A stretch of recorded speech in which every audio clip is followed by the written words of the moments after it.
voice. I am your voice.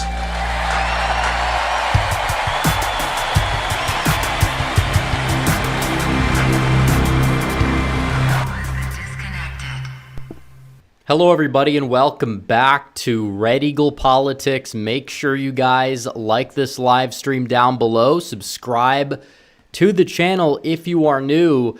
And we have a lot to get to because we're 5 days away from the election. Feel like it's been a pretty slow news cycle, to be honest, but I will say that there's a lot of questions a lot of people have, and today we will be getting to the super chats because we got a lot of them. When we hit the goal of 50 super chats, teal color or above, we will get into some of the bold predictions that I've come up with, and we could discuss the plausibility of those bold predictions. So make sure if you want to join the conversation, send in a super chat. We also have Marist dropping polls at midnight on the East Coast, which should be taking place in about 15 minutes as well. So we will cover those on stream. They're in the Rust Belt, and honestly, I would not be surprised if they're not good polls for Trump.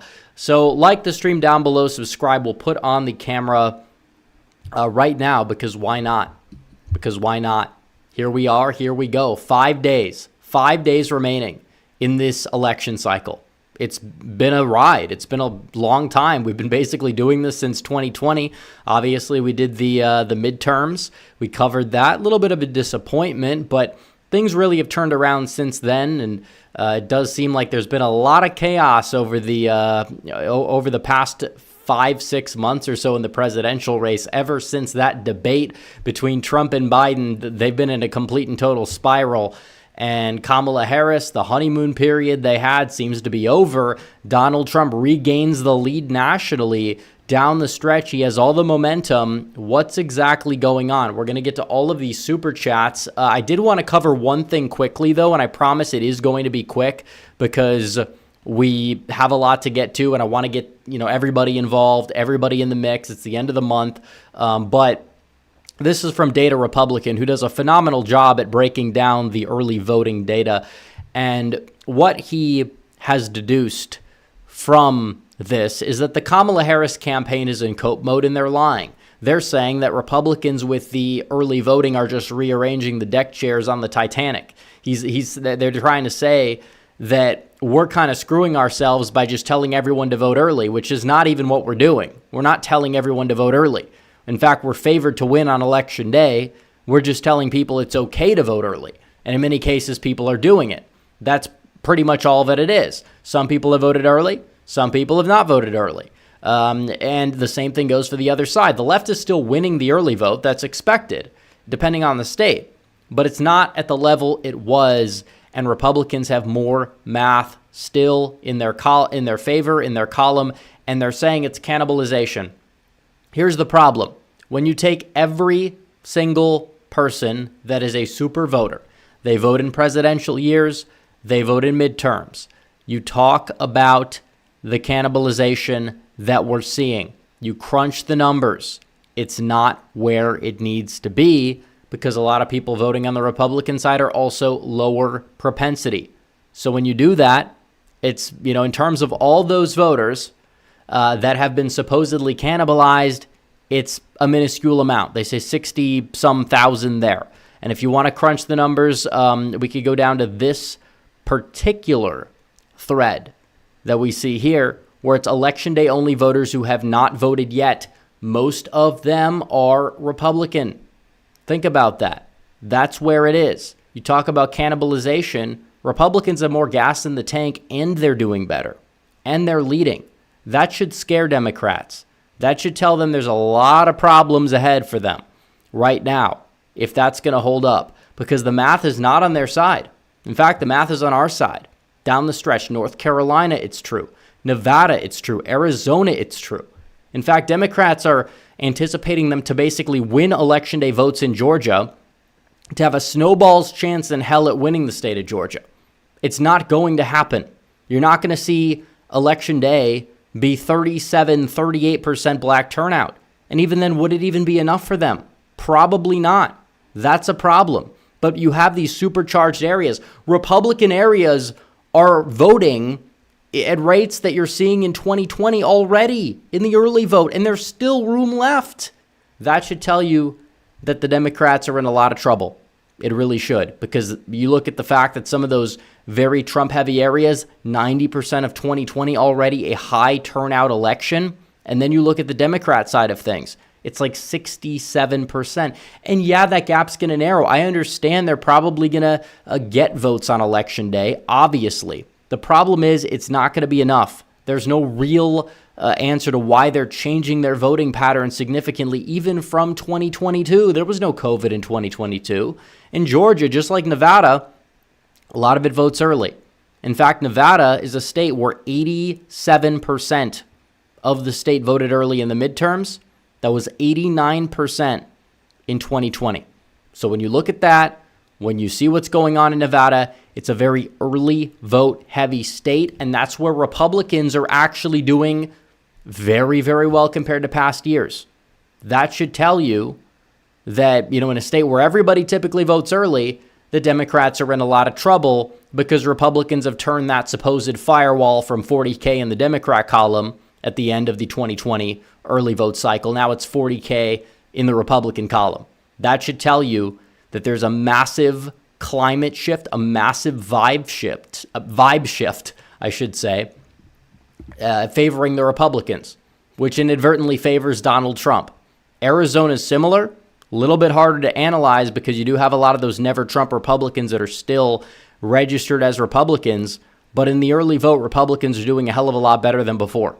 One could analyze the sample as more Trumpian, it's more Trump-friendly than it was in 2020 as well, by that logic. When you look at that, especially by their own logic, where they say, well, the Trump supporters are voting early. Well, that's good for them. They say cannibalization. I think it's better to bank your votes anyways. You don't know what could happen to you. You can get in a traffic jam, long lines, illness, some sort of thing happens, snowstorm.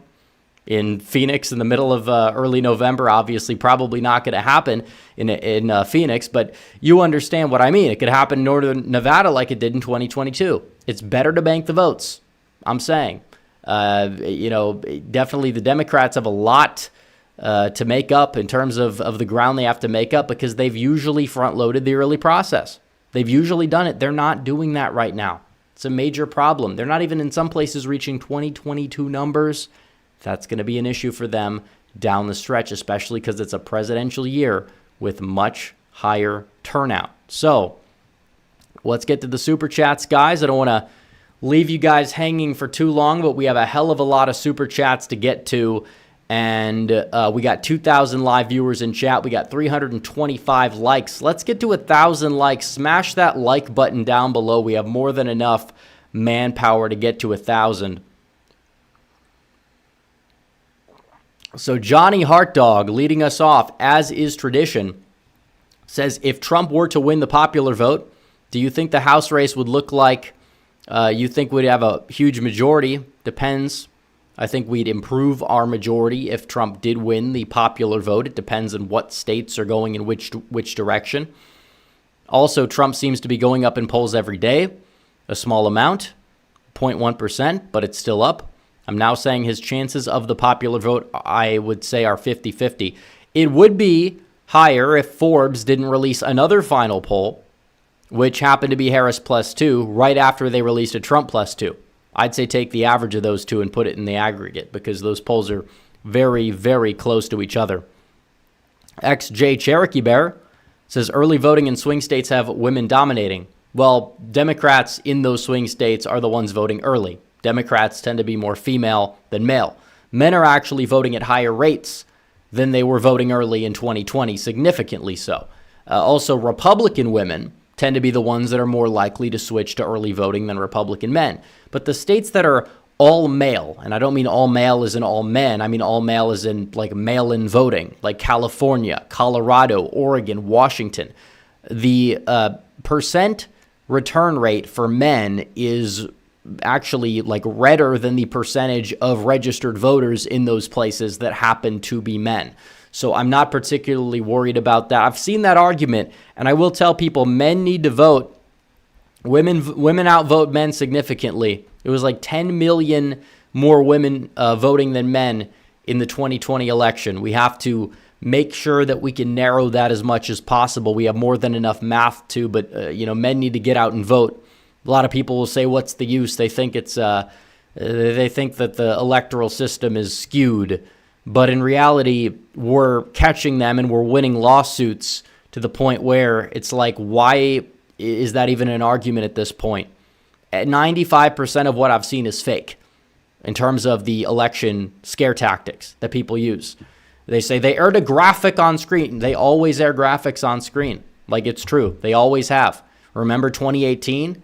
They aired a graphic of Andrew Gillum winning Florida on screen. Did he win Florida? No. Were the vote totals correct? No. So, I understand why people are upset at this stuff, but they're not going to be that stupid. Okay, if you really think they're managing to be slick enough to fully rig results, they're not going to air the results on TV. They're not morons if they're capable of getting away with this and gaslighting people. They're not. Well, they're morons in other ways, but they're not that stupid. That's not how this works. And we've seen other things, like they have some guy in his basement ripping up ballots, and they're not even real ballots. And then they say they're ripping up Trump votes. That's not true. Literally, it's fake. It was proven fake. Those people doing that, whoever they are, probably Democrats, should be put in jail. If you can put people in jail for memes, those people should probably be in jail as well, because they're actually working overtime to depress turnout. So we need to make sure people vote and block out the noise, because 99.99% of stuff we've seen that they say this is proof of fraud or whatever, it's either A, fake, or B, they're getting caught, like in Bucks County. And now voting got extended for 3 days because the Republicans are actually competent and won their lawsuit.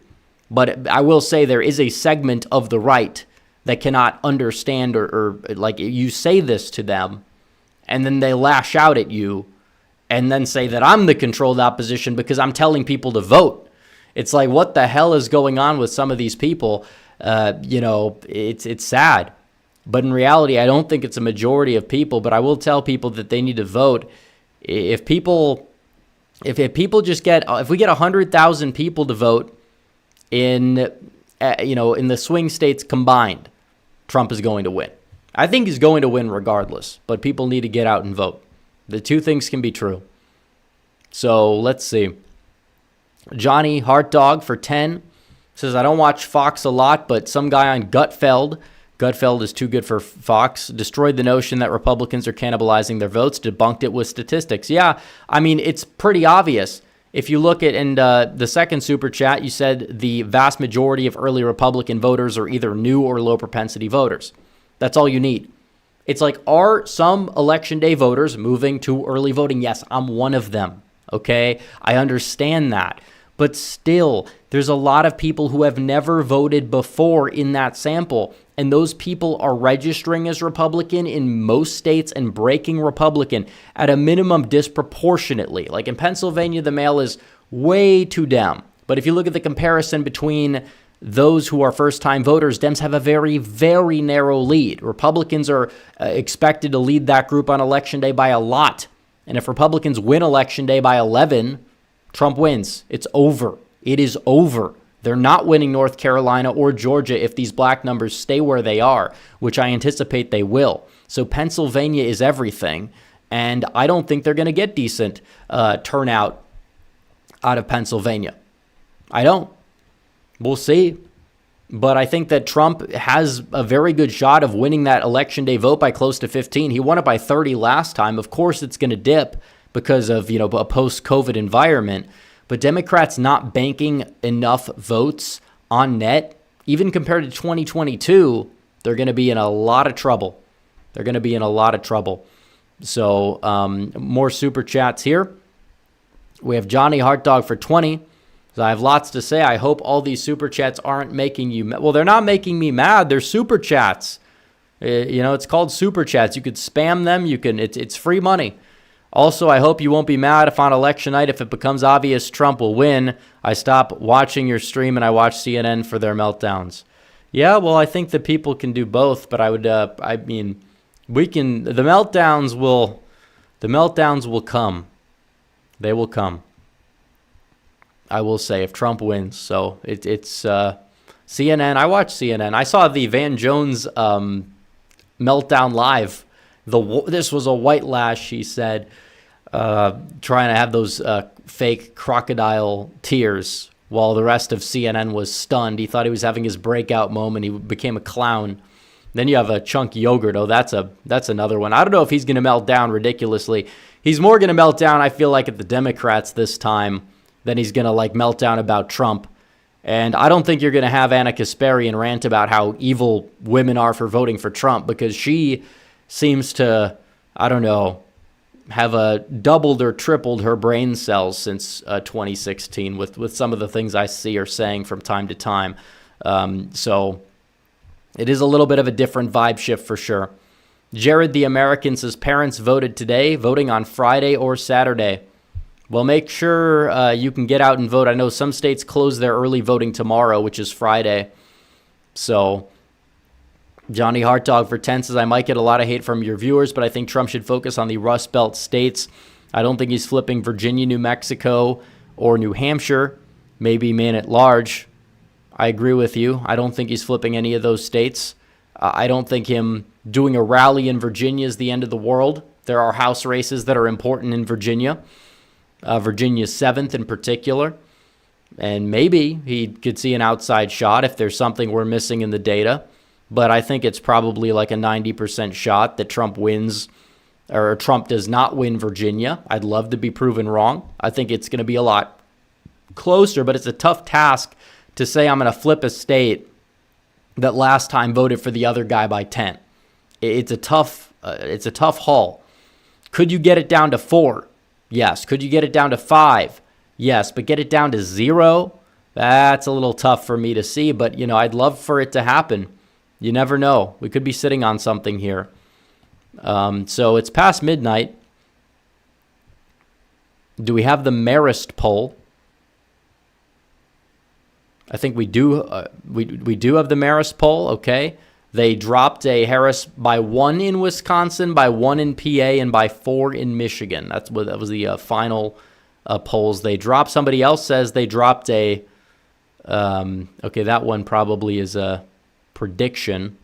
So very narrow races. They're hurting the opposite side in Marist on those states. So that's not really surprising. Marist has a very left bend to it.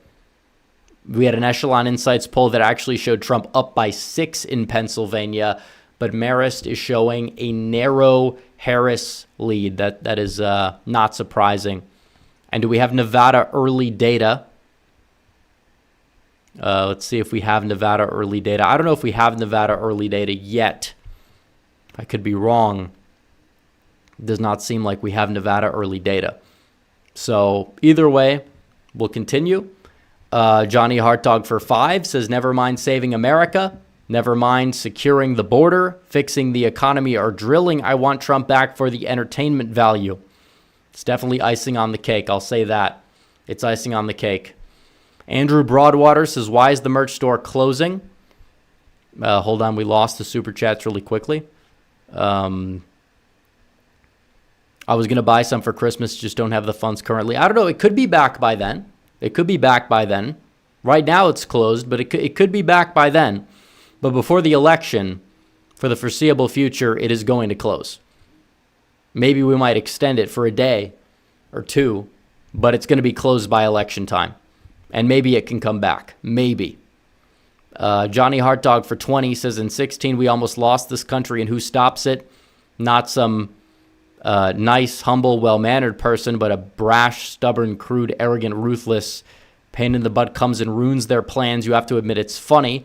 I'm a huge Trump fan, but he does have those qualities I mentioned, which is what's needed. And every time I think of such a person ruining their plans, I get a laugh. It's a lot more funny than if it's some nice person.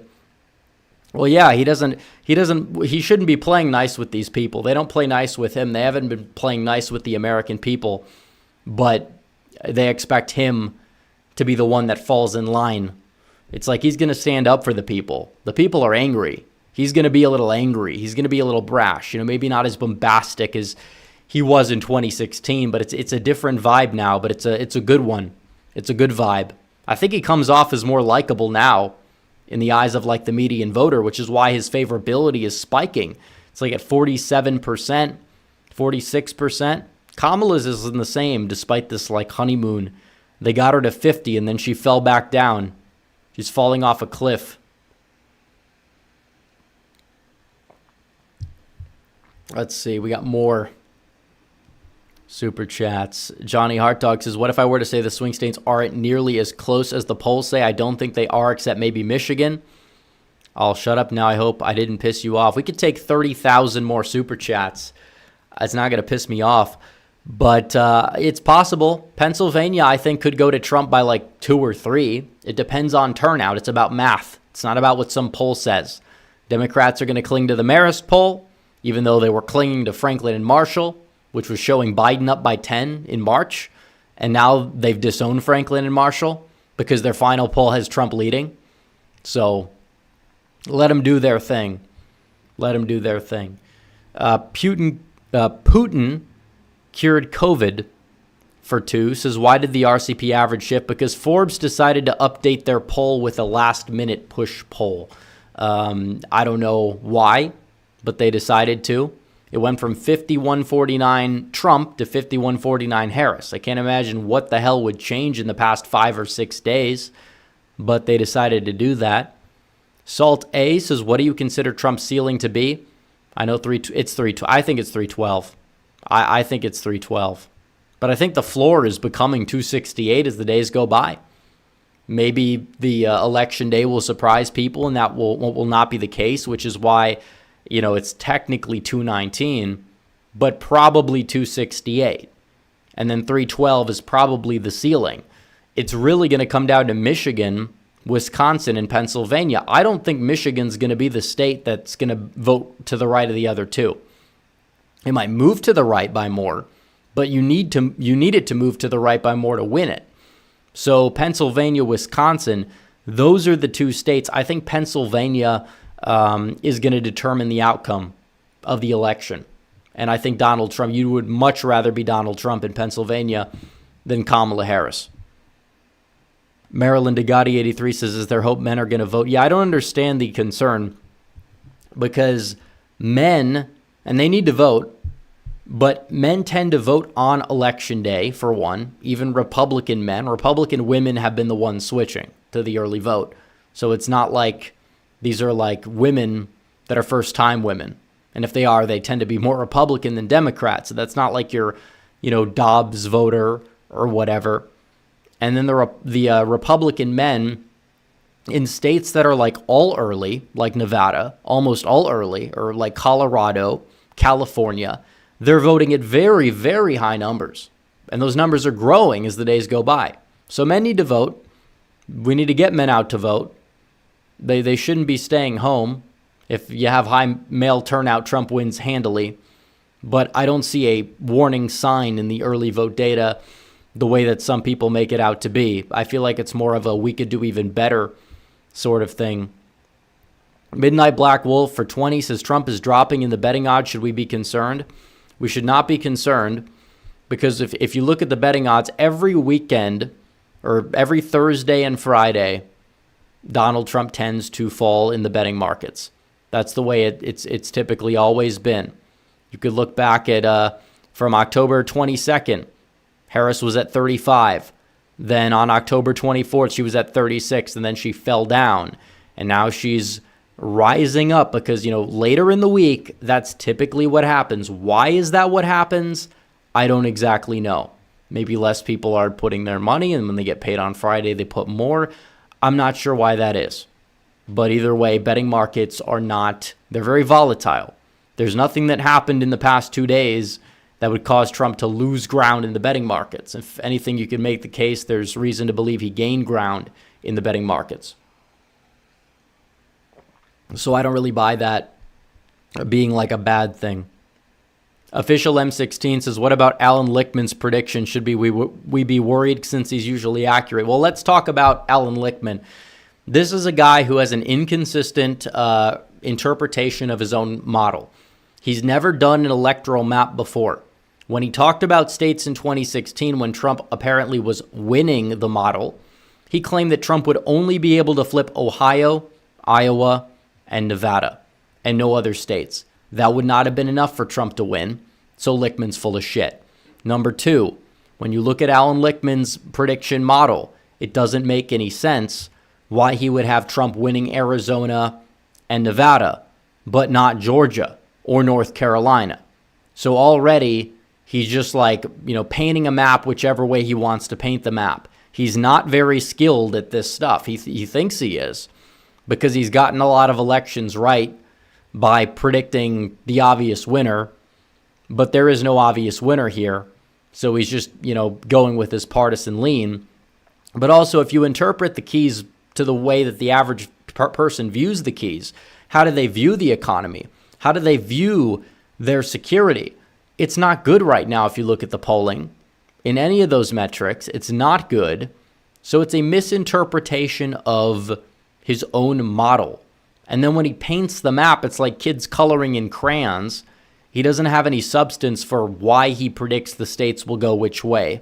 If you want to say the early data for Nevada or Arizona, you also kind of have to say it for Georgia or North Carolina. He doesn't understand turnout. He's overrated because he has a model that he likes to revise history and say it was right more than it was. That's who Alan Lichtman is.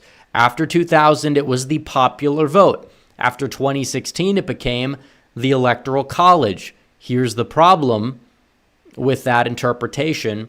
If you look at 2000 now, he'll be like, no, I was never wrong, and then he engages in election denialism about the 2000 election.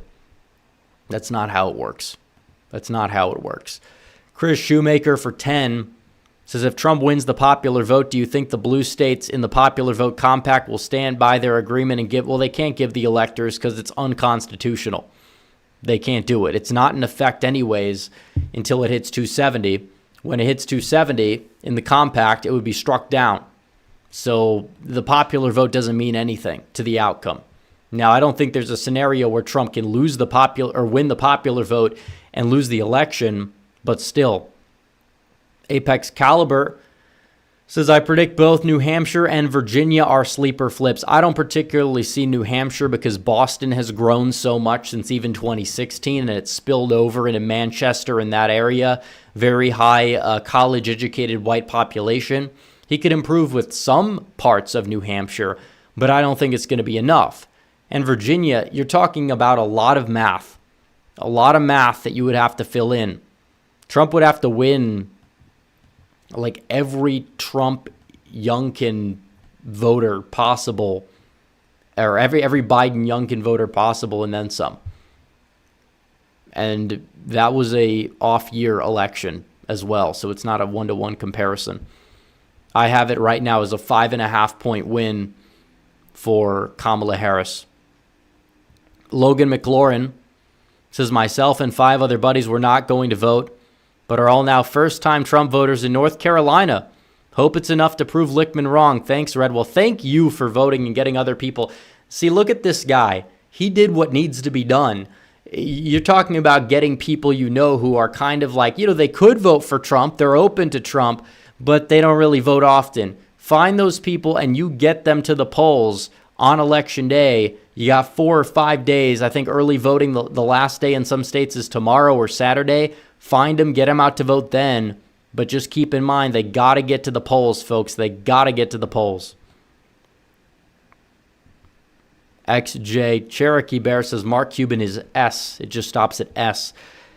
Jay Jazz for 10 says, hey, Rep, was watching Tim Pool, and there's a large concern for men not voting early. If we lose, is it because of weak and inattentive men? Please address this. Well, I covered it already, but I'll cover it again. Men need to vote. The problem that I have with this argument is that men tend to be more Republican. Republicans tend to vote more on Election Day. The early vote data is more male than it has been in years past. And also gender modeling doesn't necessarily add up. And the women that are voting early, by that logic, are far more Republican than they were. If women are carrying the weight of the early vote, men just need to show up, and that's it. And I think they will. I think a lot of them have, but I think the warning sign should not be, the level of danger should not be in the red. It shouldn't even be in the yellow. Maybe a little bit, maybe light yellow, but nothing past that. It was already light yellow on that anyways. Maryland guy says, I wish I could vote again, but I cast my single vote for Trump, Hogan for Senate, and Andy Harris for the House. Well, at least you helped with the popular vote in Maryland. Chief Officer Henry Wild says, I'm worried about the Pennsylvania early voting. Well, why? I don't understand why people are upset, because Republicans happen to be cutting the Democrat advantage from 50 points down to 23. Like, that's apparently bad now all of a sudden. Like, I'm not saying that you're coming from a bad place when you say that, because you look at the numbers and you're like, well, Democrats are leading. But Pennsylvania's mail only. If it was in-person early, if you had in-person early voting like Michigan or like Wisconsin, you'd have a higher share of Republicans in that sample, but you don't. So Election Day is crucial. And at the rate things are going, we only need to win Election Day by 11 to win the state. So do with that what you will. But I think that's good news for Trump. Lego Gamer says, voted in Michigan for Trump last Saturday. M says, do you see all 4 Nevada House seats going Republican? I don't. That would mean Clark County has to flip to Trump. I'm not ready to go there yet. There's a lot of ground to make up. Depends on how well Trump does with Hispanics, though.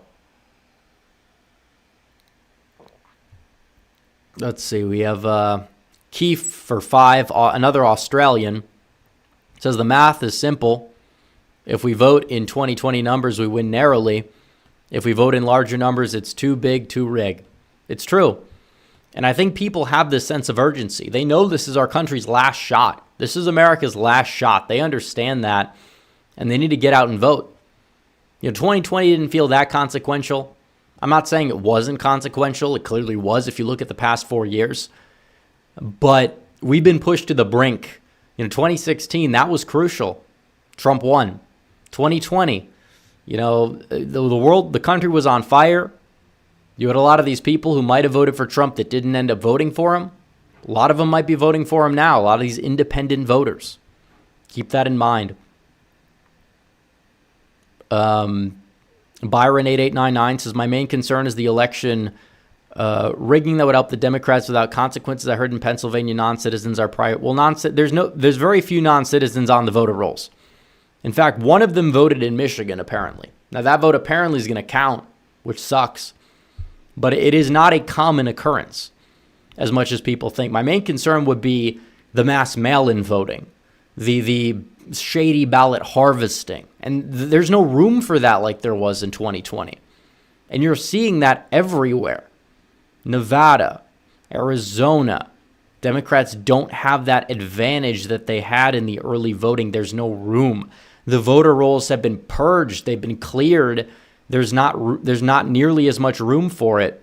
So people need to get out and vote and stop worrying about the results so much. I feel like we will be able to address anything that happens when it happens, but not necessarily now. So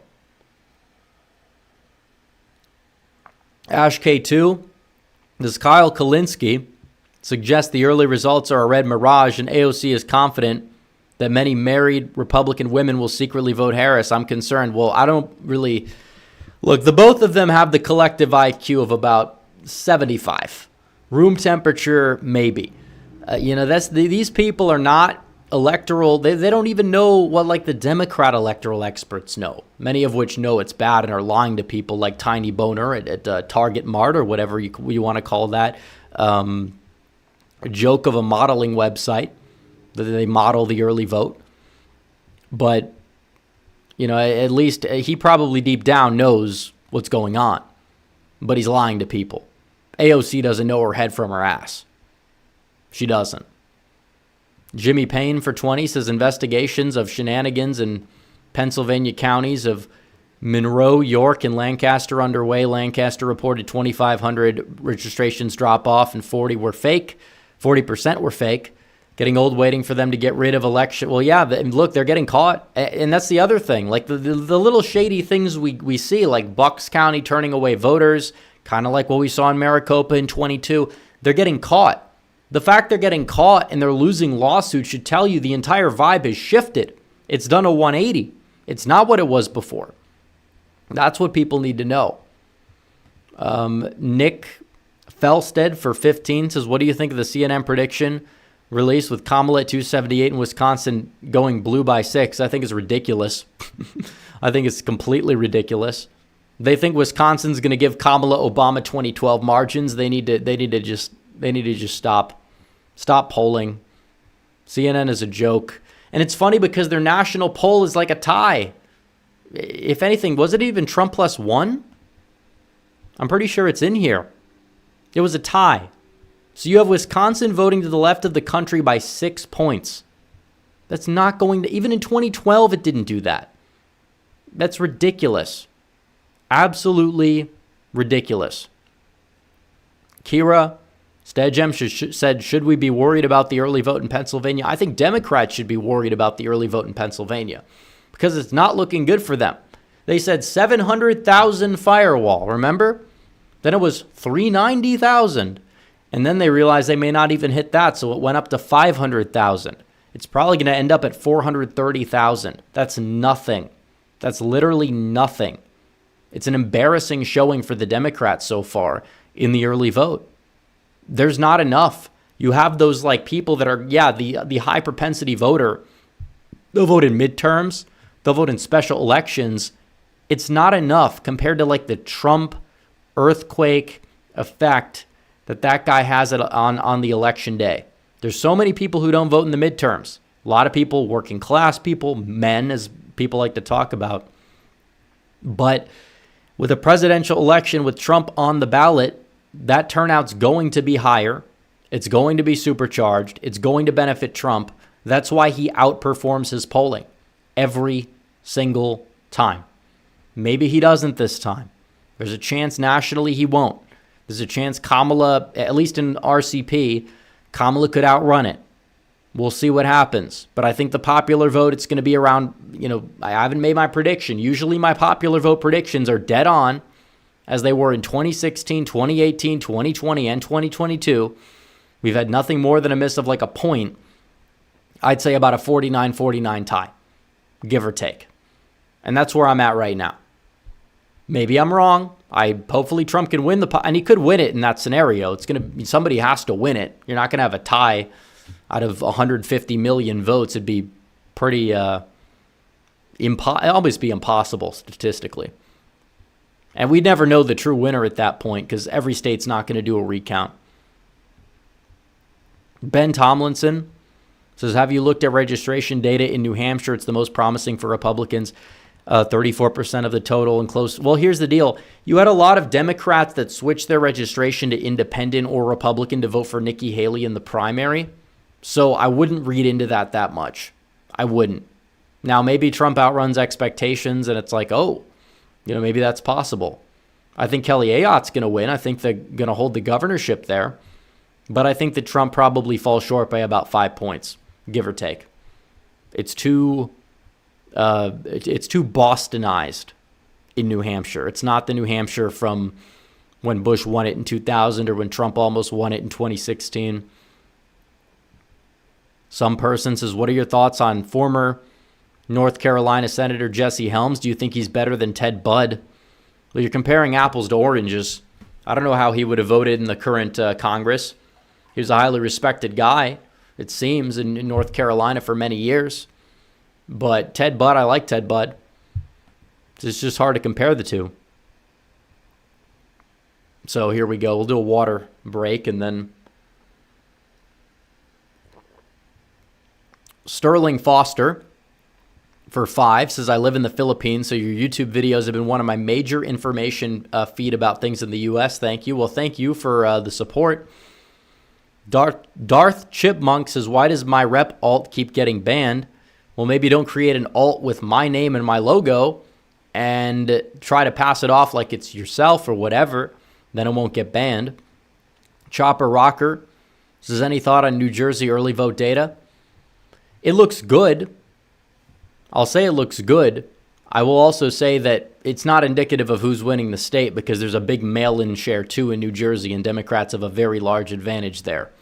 But it is good that Republicans are starting to use the in-person early voting more so they can bank more votes. And a lot of those votes that they're banking tend to be those low propensity voters.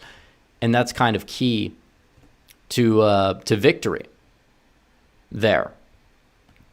So my super chat screen is completely frozen up. That's not good. We'll try to get it back. We'll see what's going on. Hopefully it's working. Hopefully you guys can hear me. I think you can. I think it just, on my end, it slowed. Okay. But we'll go and find where we left off. A lot of super chats. We hit our goal. We're going to do bold predictions. We're going to go over the bold predictions. But, okay, Justinian the Great for 10 says, you need to cover the ABC in Pennsylvania leaked a graphic. Oh, no, look, here's the deal.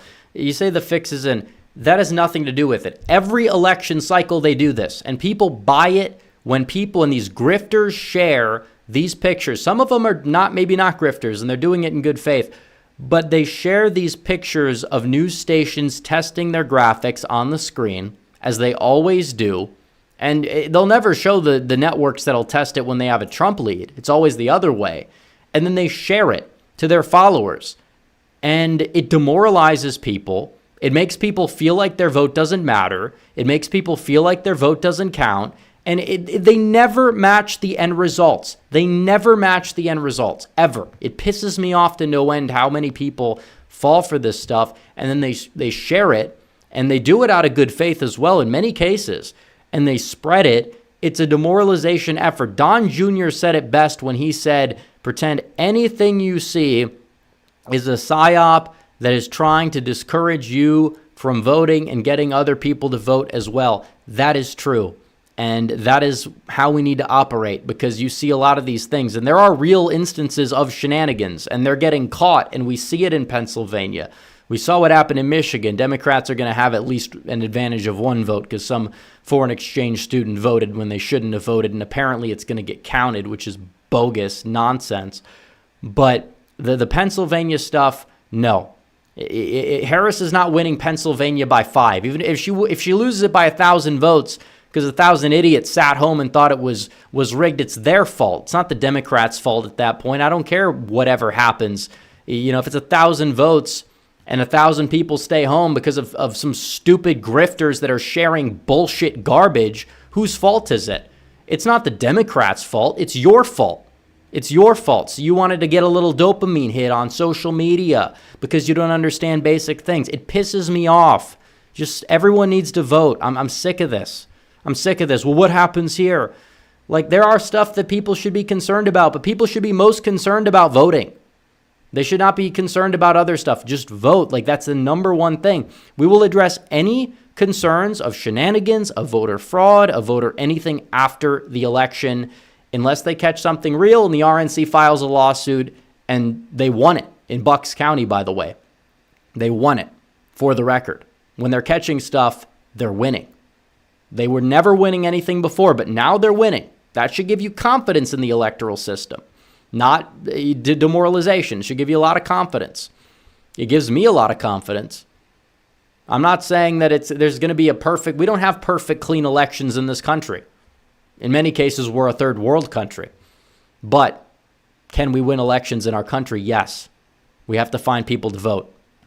If that wasn't the case, they wouldn't be swapping out Biden for Harris. They wouldn't be shooting at Trump how many times? If they could just rig it on a whim. And that's not to say there's no fraud.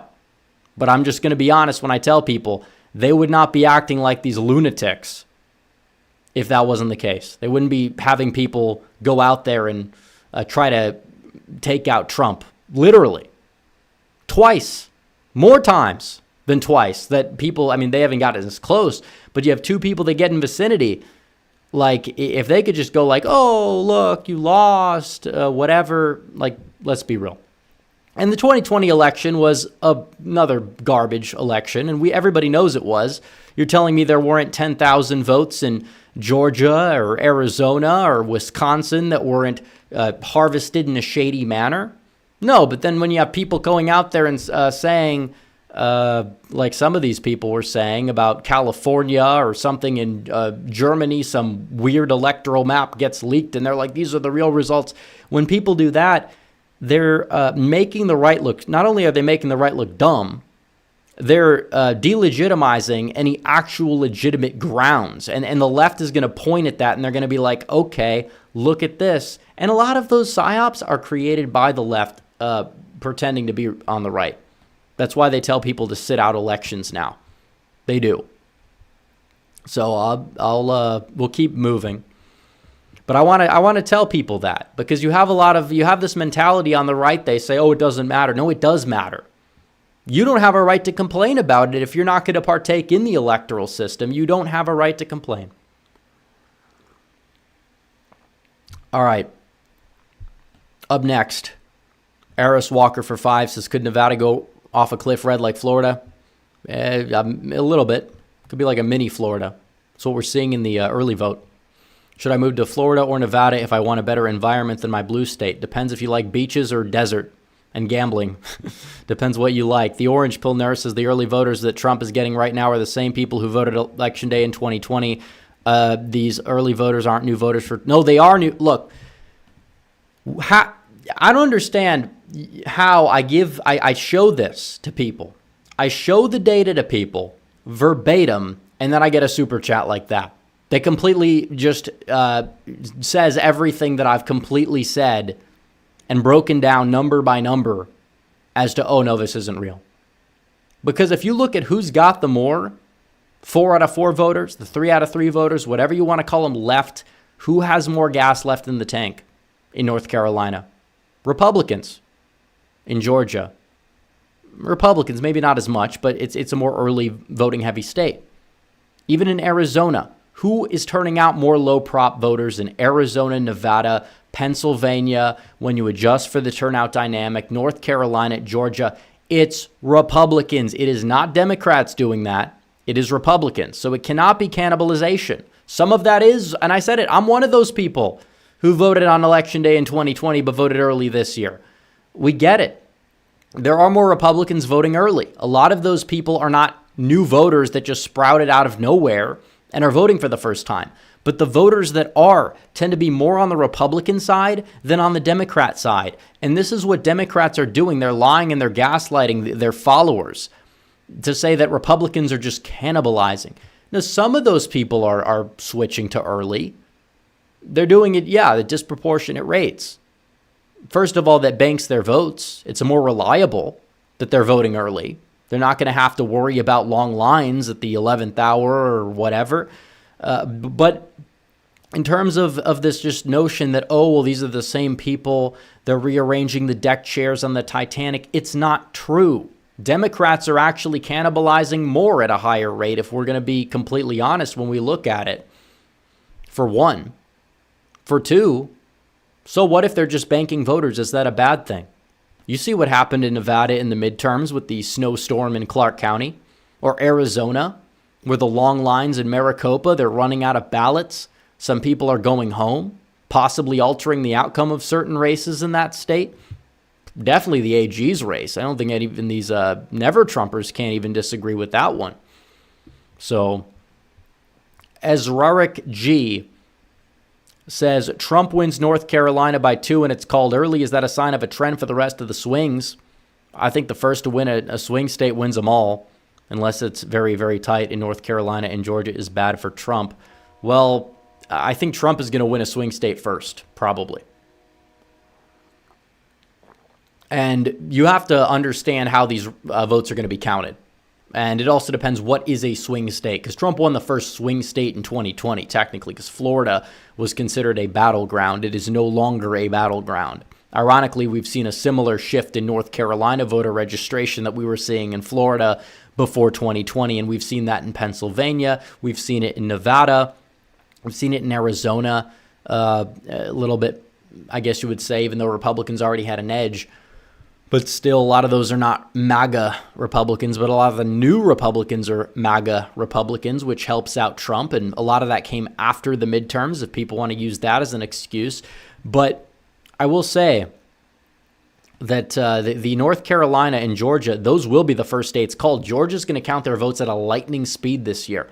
It'll be 7:30 or 7 o'clock, I think. We're going to get our first results on the East Coast out of Georgia in about 5 nights from now. And by 8 o'clock, it might be at a higher percent counted than Florida. There's a chance, which was never the case before, but it's the case right now. So that should tell you that Republicans are in a solid position in the state of Georgia. If Donald Trump wins and if the early vote holds up, and if election day goes Republican at all, I think Trump is going to win the state of Georgia. He may even take it by a surprising margin. If the black turnout stays where it's at, which is not good news, tomorrow's the last day, and it's at 26%. Even if you want to say the tiny boner model, where he has it at 28%, that's still 4 to 5 points lower than where it was in 2020 or 2022. So do the math on that one. Cullen McHugh for 10 says, win or lose, the messaging and strategy this cycle has been far and away better than 2020, easily. The campaign has a vision. It had no vision in 2020. I don't even know what the vision was. COVID kind of threw a wrench in things. Without COVID, Trump would have won handily. He would have won easily, but that was not entirely the case, at least in the vote count. Clay Franklin says, I think Wisconsin will be the easiest Rust Belt state to flip. It's the only one with a Republican senator. Well, Pennsylvania had one that retired in 22, but I concur with Wisconsin being easy because it's very rural. It's the most rural. It has the most densely populated rurals. It's the most white working class. It was the reddest of the three in 2020. Although Biden not being on the ballot might have changed that. Pennsylvania probably would have been a little bit closer, if not a narrow Trump win in 2020 without the Biden factor. Endeavor 25 says, how is Michigan plus 10K for Trump in 2016 but plus 150K Biden in 2020? Well, turnout dynamics change. And the fact that we're kind of returning back to a 2016 level turnout should tell you that Donald Trump has a great chance. You had supercharged black turnout. How many of those voters even knew they voted? I don't know. But in reality, we have a lot of ground to make up in Michigan, but it's very easy to make up that ground. I think Michigan, I haven't made my final prediction yet, but I think it's razor thin. They still do need to clean the voter rolls out there, but that should encourage people to get out and vote, because any vote you do can counteract any vote that comes out of thin air. So instead of complaining about it, I'd recommend people get 5 other people to vote, and then that counteracts 5 votes that could be pulled out of thin air for every person that does it. And then get them to do it. But take people with you. Make sure you get, if you have to rent a bus and 30 people, do that. I don't know. Just do something. Ben Tomlinson says Lichtman's 13 keys have less predicted value than Gallup party affiliation and direction of country. Exactly. I could make a key system that's more accurate than his that actually gets applied consistently, and it will have Trump winning easily. Easily. A-Rod927 says voting tomorrow from South Carolina. I live 1 mile away from North Carolina. Wish I could vote there. Keep up the good work, though. Well, if you know people in North Carolina, make sure they get out to vote. I'm sure you might if you're a mile away. He needs some milk, says, but Rep, I'm scared because Fred. I don't know what you're saying with that one. That's a brain rot super chat, from what I can tell. Old man Jenkins Skyrim says, will it be election night or week or month? I think it'll be night and possibly could be another day or two. We'll see. We're not there yet. We're not there yet. It depends. If Trump wins Pennsylvania and Arizona decisively, it's going to be called on election night. If not, we're probably going to have to wait. But we'll see. But in Georgia, they're counting. They said, no, we're going to keep counting. There may be 1,000 military ballots that'll arrive later, and people are dooming about that, but Trump's probably going to win those people anyways. Ragdoll MMA says, I live in deep blue Moco, Maryland, a lot of Hogan signs. I don't think he's going to win, but I think he's going to outrun Trump. He might get in the 40s. Keefe says it had to be Trump for all his faults. He's grown. Derek Curtis says, does Trump have a shot in Connecticut or New Jersey? Not Connecticut. I think New Jersey, it was close with Biden in the race. I still think Biden would have won had he stayed in. Polarization always kicks in. But I think he could get it under 10. Connecticut is just too professional class. Very high income areas of the New York suburbs spill over. There's certain parts of Connecticut Trump could do well in. I think he's going to do well in Rhode Island, but we'll see. But either way, we're going to know the winner most likely. We'll know the winner because we're not going to get like a late questionable like Milwaukee dump. Like how many votes do they have? Question marks on that one in Wisconsin. So we'll probably know who wins Wisconsin or who's heavily favored in Wisconsin and even probably Arizona. So if Trump really sweeps the Sun Belt, wins Wisconsin, he's in a good shape. Now, Pennsylvania is going to have some late mail. It's not going to favor Democrats by as much as it did in 2020 or 2022, but that late mail that comes in might give Biden about 2 points or Harris about 2 points. So hopefully Trump has built up a firewall with like 90% reporting. And if he's leading by like 4 or 5, yeah, he's going to win the state. If he's up by like 1 or 2, things are going to get interesting. And I'm sure we're going to have a lot of lawsuits filed as well by the RNC at that point. Rin Wesley says, I hear that women are outpacing young men in early voting. Young men, please vote. Your country needs you. They do need to vote. But like I said, they are voting at higher rates than they were in 2020. So it's not like a major concern. But it's like a code yellow more so than like a code red or like a yellow flag. Hopefully that doesn't turn orange or red. But still, Gateway Politics is I feel very confident in Trump victory on November 5th. I voted for him and got 5 other people I know to vote for him. It's time to MAGA. See, this guy did it right. That's what people need to do. Get everybody you know to vote. Tucson PaleoCon for 20 says, TikTok keeps showing me videos of Muslim Zoomer girls saying they're voting for Stein but hope Trump wins. Could Arabs swing the state? I assume you're talking about Michigan. They could help. It'll take more than that to win Michigan, but it's a big piece to the puzzle, an underrated piece to the puzzle. And they thought switching out Biden for Harris would help them among that demographic. If anything, it's hurt them among that demographic. There is a sentiment more so in the Muslim community where, they're not enthused about the idea of a woman president. You might think that's whatever, but that's the reality. A lot of Muslim voters are not as enthused for that. Is there a single female leader in a Muslim country? No. I mean, it's true. Now, Hillary Clinton did well with them, kind of, but that's mainly because Trump was painted to be this, figure, and Hillary was perceived as somebody like competent and a part of the system. People knew her. Kamala doesn't fit that bill. Does not fit that bill. So I think it could be that could be an underrated factor. Underrated is the key word.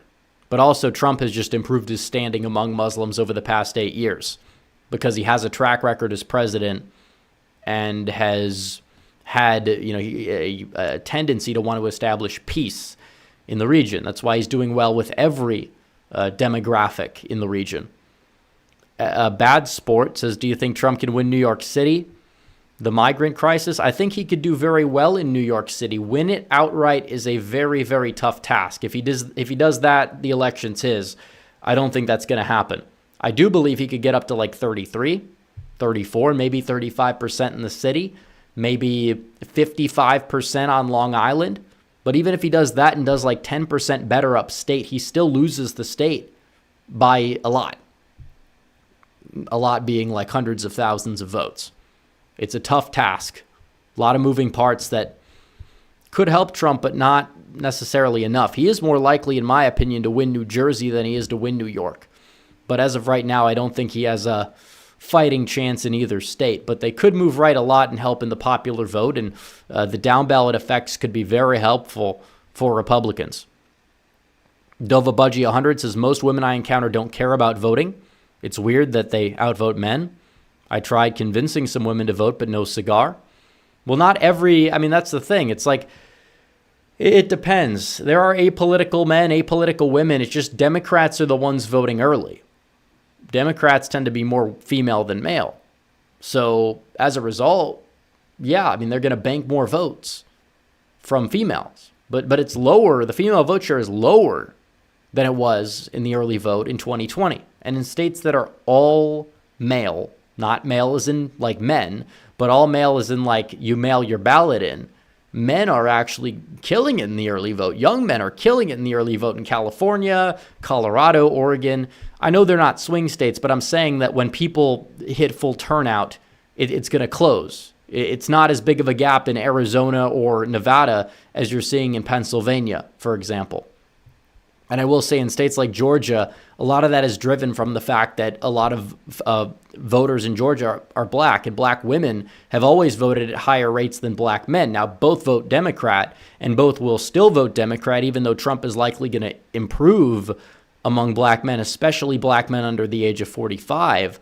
But still, like, that partially explains why that gap is there. It's minority, mainly black women tend to vote at higher rates than black men do. It's like, 65, 70% of black voters are women. That's why even if you win the black male vote outright, you're still going to only end up winning about like 25% of black voters, assuming black women don't shift right, which they might, but not by nearly as much. So Apex Caliber says usual suspects dooming about Marist polls. Well, if they're going to doom about Marist polls but ignore other polls, then they're not, it's just, people will latch onto one poll. That's why we have a polling aggregate. Of course, polls that are bad for Trump are going to move the aggregates left. Are they going to move them left enough, to shift the potential outcome of the election? No. Is Wisconsin voting to the left of the country? No. Is Michigan voting to the left of the country? I'd be very shocked if it did. Very shocked. So Marist is a pollster. They have a very liberal bias. They actually have Trump doing a lot better than their polls did in 2020 or 2016 in pretty much every state. So do with that what you will. Their national poll was Harris by 5. It's fallen out of the aggregate, but that's not going to age well. I believe they had Biden winning nationally by 11 points in the popular vote in 2020. Did that happen? No. Did that age well? No. Eaters of Dead says, will the election be called on election night? It's possible. Johnny Hartdog says, I have more to say. I have a hard time thinking that ticket splitting will be so huge in Arizona. Trump by 4 and yet Lake loses. That's a lot of splitting. Yeah, I mean, if Trump wins by 4, I think Lake probably does win narrowly. Justinian the Great says, cover the AB. Well, we already covered it. You sent the super chat again. Like I said, Harris is not winning Pennsylvania by 4. It is a test graphic. Now, I feel like, and this is my theory, I'm gonna give it to the other side on this one, because they are at fault for doing this, and they do it intentionally so it can spread as a psyop of demoralization. I'm serious. Like, they're the ones that do this. They know it's a test run. They have to do the test run. The problem is they do it where people can spread it and say, this is proof of shadiness, and it will never match the end result. It will never match the end result. It never has. The one in Arizona in the midterm said Katie Hobbs winning by like 7. 7.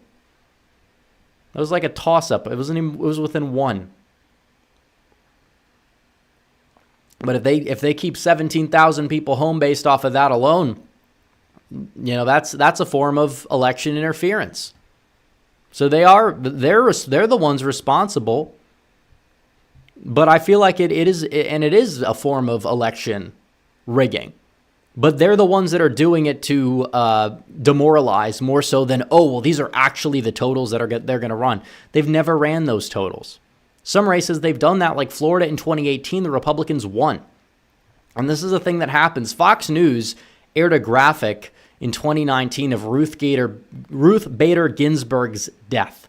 They said in memoriam. Now, she died like a year and a half after that. So do with that what you will.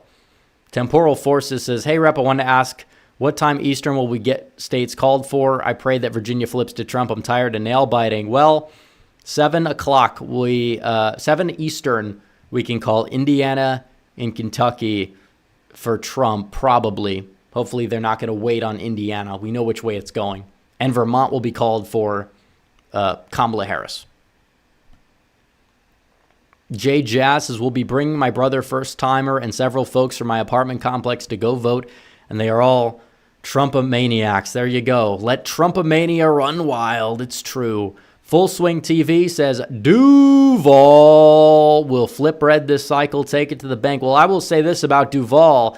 It's tethered to Georgia. If Trump is winning Duval County when we get the early vote dump, like I know it's technically part of Florida, but it has been trending left still, even when Florida's moved right. But if Duval goes for Trump, Georgia probably goes for Trump because the demography of Duval is very similar to the demography of Georgia. Let me say that.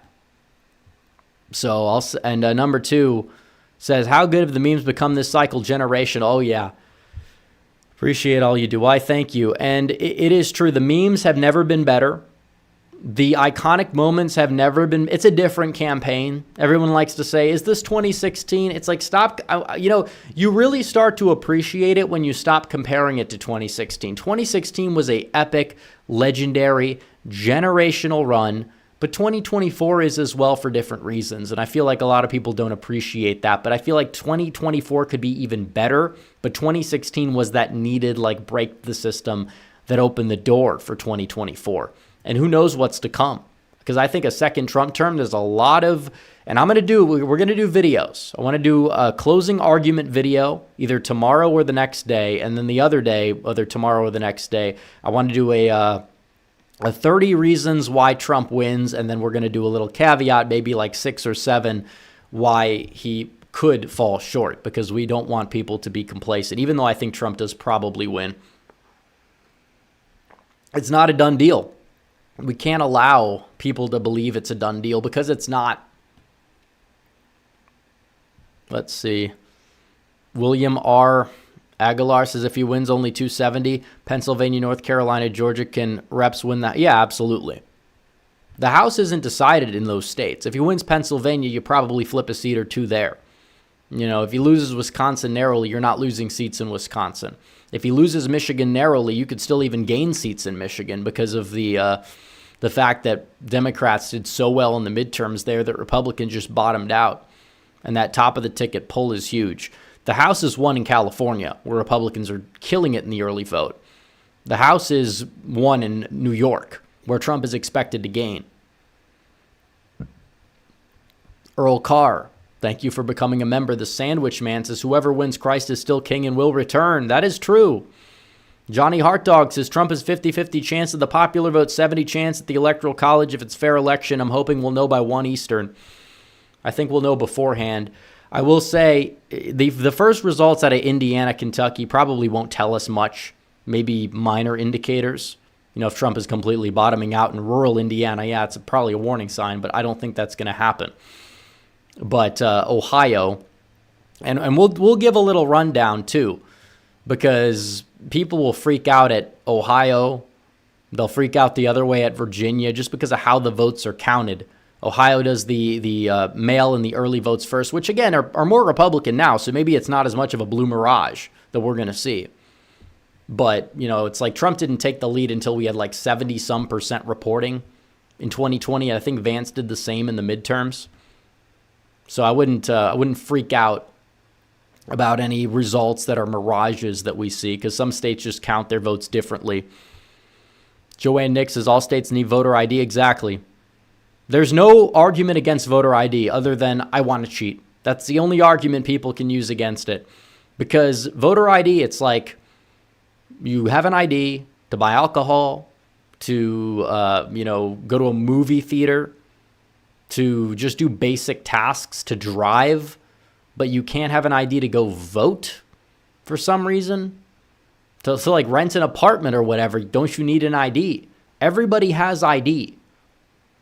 So it's just gaslighting. The left gaslights people. Because why? Because obviously it might be a rare thing, they say. It is rare.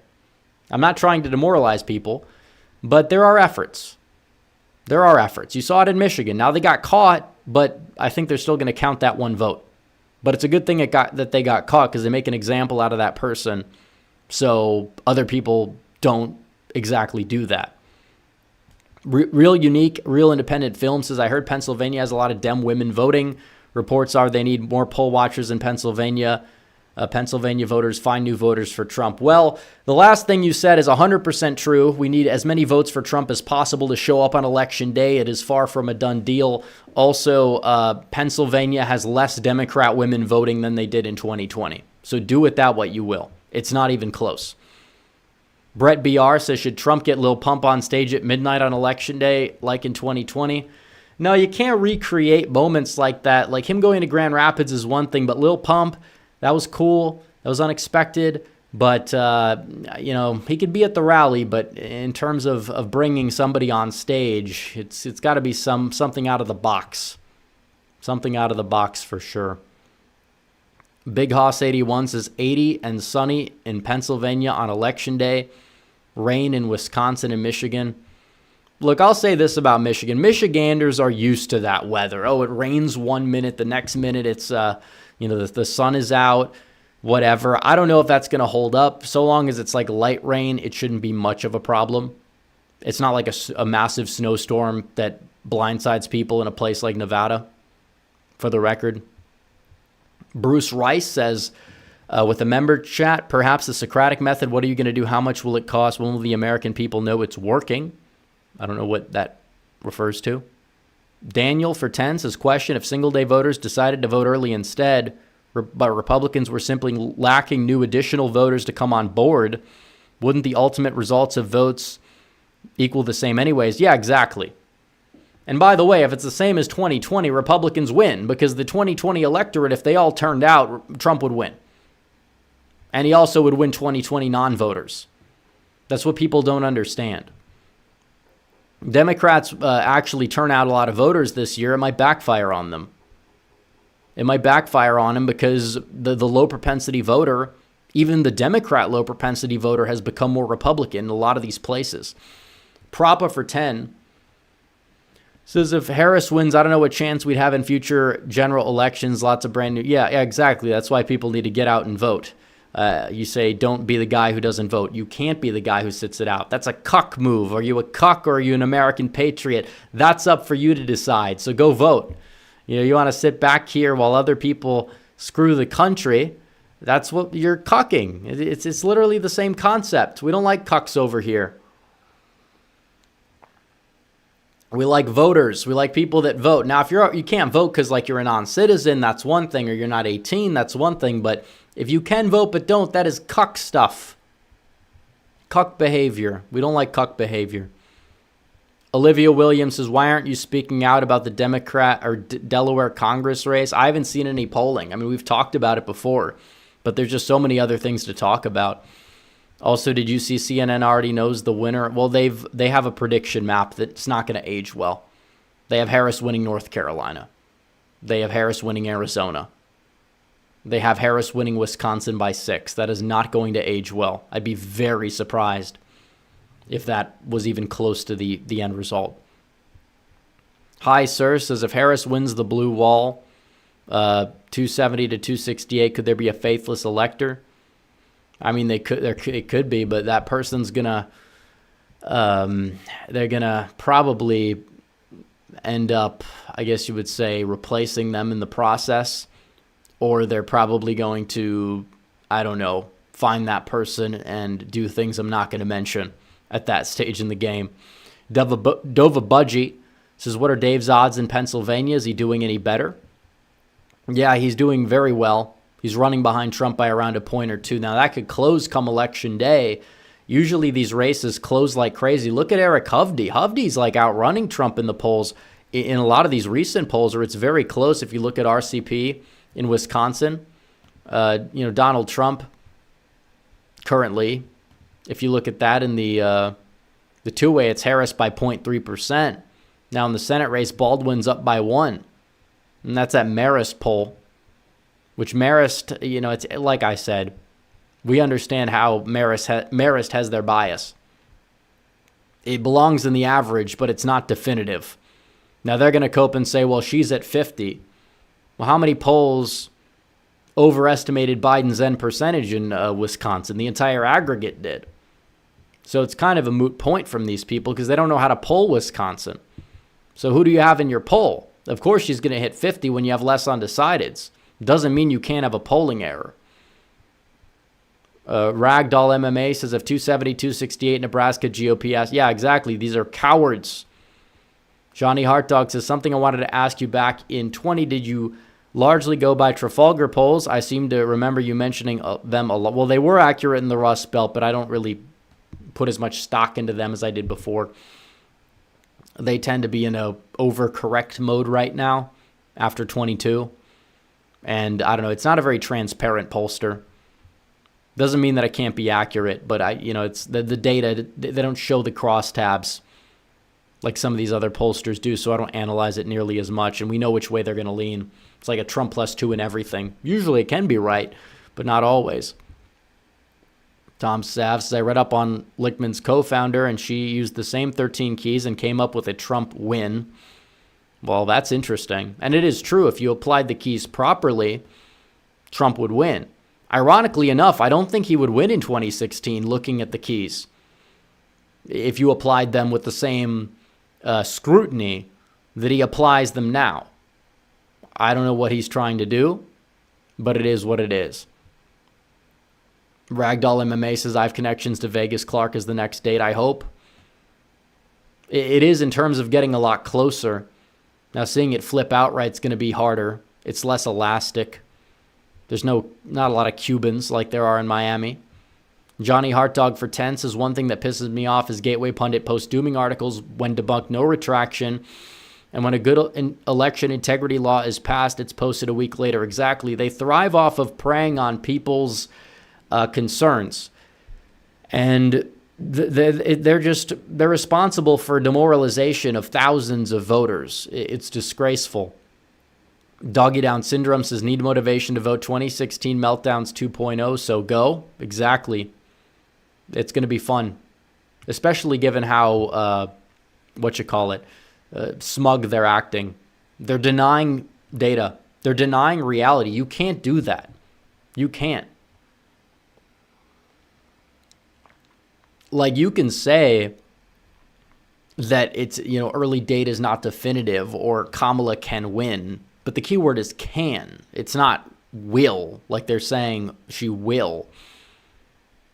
Somebody said the Clark firewall or Nevada firewall is up to 47,000. Now that is big. They're growing it. It was 40,000 the other way. Now it's 47,000 our way. It's going to be very difficult for Kamala Harris and honestly Jackie Rosen at the rate things are going to win Nevada. I think Rosen probably still hangs on, but it's going to be much closer than people thought. Nick Schmidt for 10 says, have you guys talked about Trump suing CBS for $10 billion? Breaking news right now. I haven't seen that. I don't know if it's going to be successful, but we'll see. David says, Trump is tied or leading 10 of the 13 polls in Pennsylvania and people are dooming. Yeah, I mean, it's like, oh, well, they're not exactly winning every poll. They're losing like one of them, and it's like the worst poll. Even if you apply Marist's error in Pennsylvania from, I believe, 2022, Donald Trump would win the state of Pennsylvania in that poll. Like, think about that for a second. When people want to analyze it and say it's over for Trump because there's a Harris +1 poll from the same pollster that had Trump losing to Biden by 11 nationally, 11 points. That is not an easy... You have to be skilled at being bad to get that result. It's that bad.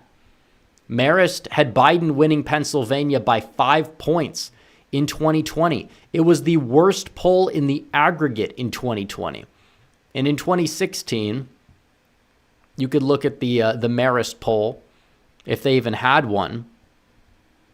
They did have one. Clinton +12. Clinton +12 was the Marist poll.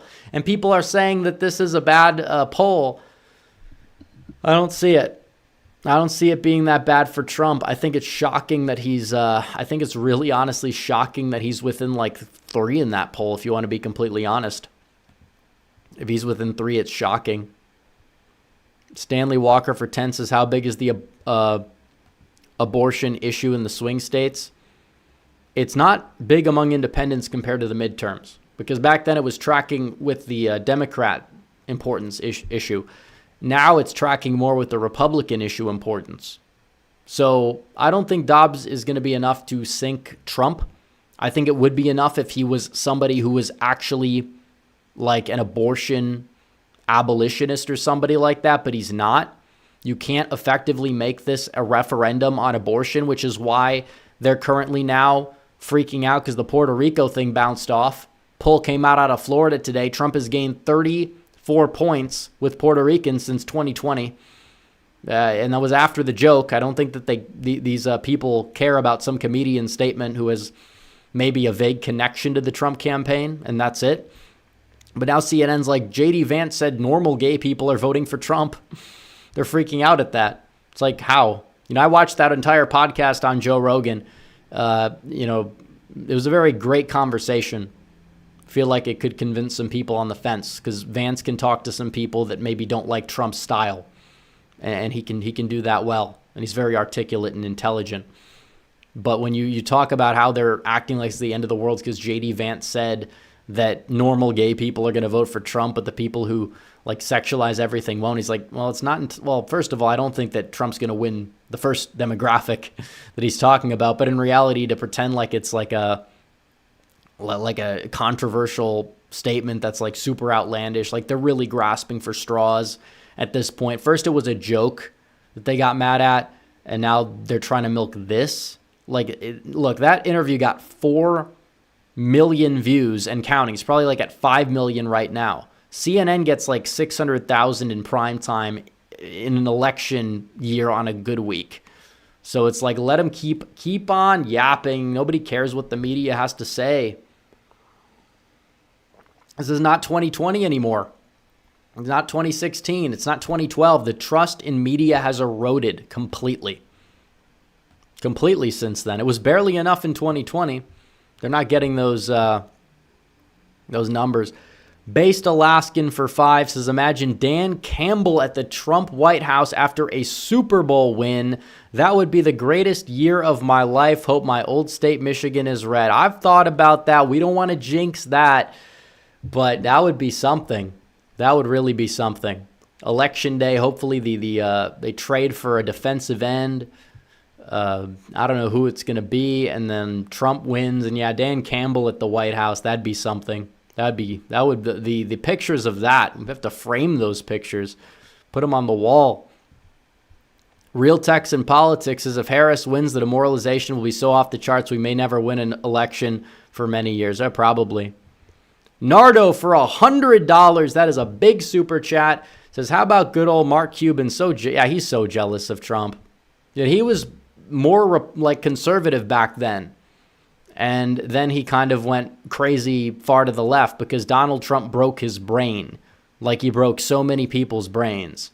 The Bushes, McCains, the Cheneys, all these people, they used to like represent the Republican brand. Not anymore. Not anymore. Jalen Walker for 10 says, are you nervous about the election? I'm kind of worried. Look, the mail turnout thing is overblown, but I am worried about the election because it's an election. People should be worried. They should be worried. Do we have a duplicate super chat here? I feel like we might have a duplicate from Full Swing TV about Duval because I feel like I answered that one. Nasty Mandy says, thoughts on the Marist poll having Harris up in the Rust Belt states. Look at the poll that they had in 2016 when they had Hillary up by 12 or Biden up by 5. They got a little bit better in 2020, but not by much. So if that's the worst poll for Trump, is that he's down in a state by 1, a state where polls have underestimated him both times, and people are dooming, well, that's their problem. Puck971 says, this will be the first time I vote Republican. Do you have any data on first-time Dem voters for Trump? Well, if you're a Democrat, registered Democrat who votes for Trump in like Pennsylvania, for example, you will show up as like a Democrat in the early data. So it's possible Trump wins a good chunk of them. It might only be like 5-6%, but that's a lot. He'll win more of the election day Democrat vote. Registered Democrat, that is. Jonathan Williams says, we will have a clear winner by 2 a.m. Eastern, calling it. Yeah. Manny says, thoughts on Nicky Jam withdrawing his endorsement? I'm not surprised. But at the end of the day, I don't think it really, I don't think Trump's comments are what prompted that. I think that he was looking for an excuse because he comes out, Donald Trump, he looks at the teleprompter. He doesn't know who he's introducing. And he's like, this woman is hot as a pistol. And it's a guy who just happens to be named Nicky. So it's like, yeah, it's not really the best look. He gets to go on stage, and I think he gets a little embarrassed. Trump gets a little embarrassed. He gets roasted on social media. And, the Puerto Rico thing's an example. The other Puerto Rican guy that endorsed Trump, I think his profile picture still has him with Trump. I don't think a joke by some comedian is going to cause a lot of votes to defect. I think this guy was just getting a lot of backlash. He was already getting a lot of backlash. There's pictures of him and Diddy. Do with that what you will. Could be one of those people. One of the Diddy people. That's funny because it's become a meme. Anytime a celebrity comes forward, when they did it for Biden, there was no real pushback. You just had a lot of people that are like, oh, these celebrities telling people what to do. Now it's just these celebrities, because Trump now has celebrities that are endorsing him at higher numbers. Now it's shifted and it's more effective this way. It's oh, they must have been at the Diddy parties. And it's a funny meme, and it's getting a lot of people paying attention to it too. Doggy Down Syndrome says, for Kamala to win, she'd have to defy every metric and poll, more so than Trump defied in 2016. Exactly.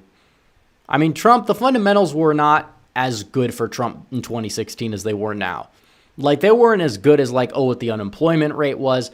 We know that. We know there were a lot of fraudulent job reports during the Obama administration. Study after study has come out on that years after the fact. But still, the economy then was a hell of a lot better than the economy now. You could afford a home in 2016. Can't do it now. So it's gotten a lot worse for the working class, which is why I think Trump is going to do a hell of a lot better with working class voters, and especially working class white voters in the Midwest. And that does extend into some of these, working class Hispanics in Nevada, Arizona, other places. Robert C. says, please see my longer post in regular chat below, posted quickly after the super chat was sent.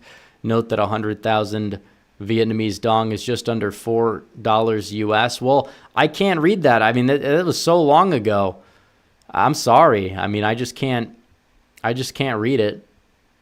Johnny Hart Dog says, due to my schedule, I have to vote on election day, voting for Begish. Is it really pronounced Begish? Interesting. And voting to end ranked choice voting in top 4 primary candidates. There's a middle school named after him. That's not surprising. I mean, well, maybe it was named after his dad or something, because he's the third. He's his family was Democrats. He's the dollar store RFK Jr. from Alaska edition. Jonathan Williams says, hear me out. We have the Senate in the bag. That means no new crazy federal judges and Supreme Court justices and weak general officers. Well, you still have Collins and Murkowski, so I wouldn't go that far. But yeah, I agree. The Senate is probably close to a done deal. I'm not worried about the Senate at all. Ghost Gaming 789 says, I voted early for Trump and my family. Propa says, in 16 and 20, we said, screw the polls. We vote on election day. We win. 2024 Doomers will see him winning the popular vote and still doom. Yeah. If Trump wins, people are even on the right are going to have, there's a lot of people who for, years have just been spouting these nonsensical talking points, and they just have their brains broken, essentially. It's sad. Hamsters are good says, can you give your full take on Ohio Senate? I think that Moreno's going to win. The polls have tightened, and Trump's going to give him a boost by being on the ballot. HHawk 2001 says, Gen Z Trumper here. Any early vote data on Wisconsin and Michigan? P.S. Go Pack Go. Well, I might not agree with that last part, but in terms of Wisconsin and Michigan, they don't register by party. It's hard to really tell. So I don't really have any data. I will say that the counties that are turning out in big numbers in in-person early voting tend to be Republican. So if you're seeing a pattern across Virginia and Georgia and North Carolina, you will see a pattern in other states as well. RP Spaces says, why is everyone dooming? What am I missing? People have that mindset. It's baked in for one reason or another. It's not productive. It doesn't get anything done, but people just have it. They just do. Purple Potato says, Rep, the ballots are on their way with the pizzas. Yeah, exactly. They're on their way. They never came in Virginia. They were supposed to come a while back. Slowly they'll trickle in a little bit here and there. But in Georgia, remember, souls to the polls. The black vote share is going to skyrocket. Doesn't move at all. So, that's a tough sell. That's a tough sell. Apex Caliber says, as New York State is within 7 to 9, will he win New Hampshire, New Jersey, and Rhode Island, or just New Hampshire? I mean, at that point, he might win New Hampshire, because that would mean he's probably doing much better with like suburban upscale whites, which I think would be a surprise. And we'll get into bold predictions as well, which I wanted to cover in this video, because it is important. Because we hit our super chat goal. And I wrote this down probably a couple days ago. So you can see if I could find it. Okay, yeah. Here we go. Bold predictions. These are possible things that can happen. Will they happen? It's tough to tell. But these are possible electoral surprises that could happen, may not happen, but are plausible.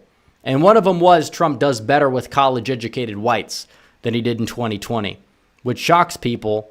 But polls have underestimated him twice with this demographic, but he's actually polling better than ever with them. And you also have age depolarization. If younger voters or millennials are moving right compared to where they were in 2020, a lot of college-educated voters are also younger. That's partially why they've moved left, contrary to popular belief. It's not like you have all these defectors that are like Romney voters who didn't. A lot of those people, existed. They left, but a lot of them were never on Trump's side. Maybe they voted third party in 2016. They're basically Democrats now. We don't have to worry about that. And Trump might even do better with some of them. Also, Trump will see noticeable gains among black voters that will show up on the map.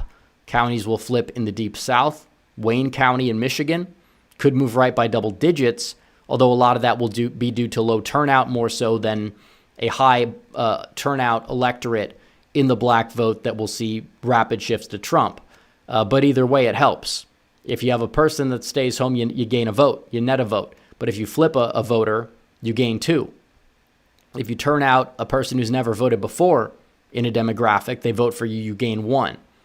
Also, here's another one. Trump will win men under 30 outright. I think that's very possible. Voters 18 to 24 will be more red than those 25 to 29.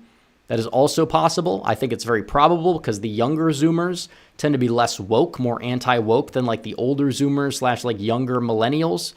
Also, Trump will win Florida by double digits. He could even win it by the low teens. The early vote actually looks better for Republicans than it did in 2022 when DeSantis won by 19 and Rubio won by 18. I don't think Trump's going to win by 18, but could he win by 13 if that holds? Yes, it's possible. Another bold prediction, and this one is perfect timing, and there was a poll that confirmed this, is that Puerto Rican voters will move noticeably to the right in New York City, Pennsylvania, and Florida. Had to throw that one in there, but I really believe it's true. That's why they're scared and they're trying to gaslight people in the media. Kamala will underperform vastly in her home state of California. The early data shows that being the case, and the early data has been very predictive in California. As it stands, Republicans are returning their ballots at very high rates compared to how they've been doing it in the past. Delaware will be much closer than expected. Yeah, I'm doubling down on that one. The Biden machine is not going to move a finger. And we'll look at Joe Biden's precinct and see if there's a mysterious uptick for votes for Trump when the election's over. Alaska will be the second closest state Trump won in 2020. That one is iffy because I think it will move right. You could make the case for it voting to the left of Texas just because the election system there is just so weird. Trump's going to win both, so I'm not too worried about it, but we'll see. We'll see. North Carolina obviously would be the closest. And Harris will do worse with Republicans than Biden despite all of this effort and energy. I honestly believe that could happen. So those are the bold predictions rundown. Cody Austin says, who do you believe will win and by what margin? We're going to do our final prediction on Monday. Hopefully not late on Monday. Joe K says, if you move the margins in the blue states, it'll encourage more people to vote in future elections. Exactly. That's, there's no sitting home in blue states either. Dr. Phil's forehead says, what do you think about UMass Lowell having Harris up in Pennsylvania? I don't believe they've ever polled Pennsylvania before. I think the same pollster shows Trump gaining a lot in the states they usually poll and usually get accurate. In fact, maybe that could be the wrong pollster. But I don't think UMass has polled in a while in Pennsylvania. Their last poll, it was like 2 weeks old. Harris is up by 1, but she's at 48. Trump's at 47. We don't have 5% undecided. So I'm not too worried about that. Apex Caliber says now Atlas has Lake up in Arizona. I saw that. I don't know. I'm not too bullish on Lake's chances. But if Trump overperforms by a lot, and it's possible he does, she does have an outside shot. Same thing with Sam Brown. Republicans do have a realistic pathway to 57 Senate seats. 57. That is unheard of. It's also true. Let's see. But in terms of all YouGov polls, YouGov is trash. YouGov got broken by COVID. It's never recovered. It's never recovered because all these young, liberals started to just flood the zone in those polls. And now YouGov is broken. Ipsos is also broken. That's why I don't really trust those two in particular. Trevor Hint says the mainstream media will call Trump supporters fascists, racists, and bigots, and then blame Republicans for political division. Exactly. Trump has become the unifier of sorts. Brandon Hill says Trump 49% in 2020 plus unions up for Trump equals win. I assume you're referring to Pennsylvania, and you are. In the next super chat, you clarified. Dova Budgie says everyone help me get Trump in office so we can pardon my traffic ticket. Somebody nabbed me while driving through New York. Well, that's unfortunate.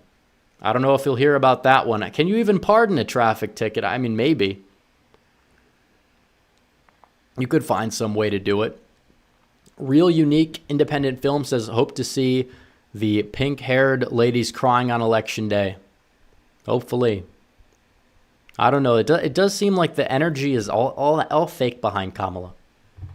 That doesn't work in a year where you don't have everyone glued to your screen. It just doesn't. Ryan Wisman says Campbell at the White House in 26. Chiefs going 3 in a row. No, come on.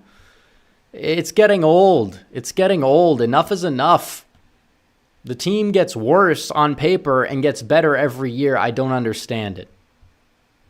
They've got the now that's something that's the refs. It's true. El Dorado says with the lead with Trump in Arizona, thoughts on Lake winning. I think his lead needs to be higher. Full Swing TV says meant to ask thoughts on Byron Donalds running for Florida governor. He'd be a good governor. Based Alaskan says Beg Itch. Okay, well that's how you pronounce his name. Hopefully he wins. That individual Murkowski is not doing us any favors, but what can I say? John Campbell says, do you have liberal friends? No, I have a few people that are more of the middle of the road type, but liberal, nah, not necessarily. Roman Wolf Gaming says, I'd take a look at Minnesota and Virginia early voting. I have. Both show something similar. Merc IWNL says, people are dooming because of already voted polling. I'm waiting until Atlas releases one, which hopefully they do. Well, the problem with that is when they poll it, first of all, it's not predictive because they can't really wait for it effectively. They're like, if you already voted, this is how you vote. And it's like, at the end of the day, the polls people have been complaining about that Trump is winning the poll regardless. So why exactly is it a problem? And it doesn't always match up with the data. It did this in Florida in 2020. It was very wrong. Jonathan Williams says, new Marist polls drop concerning.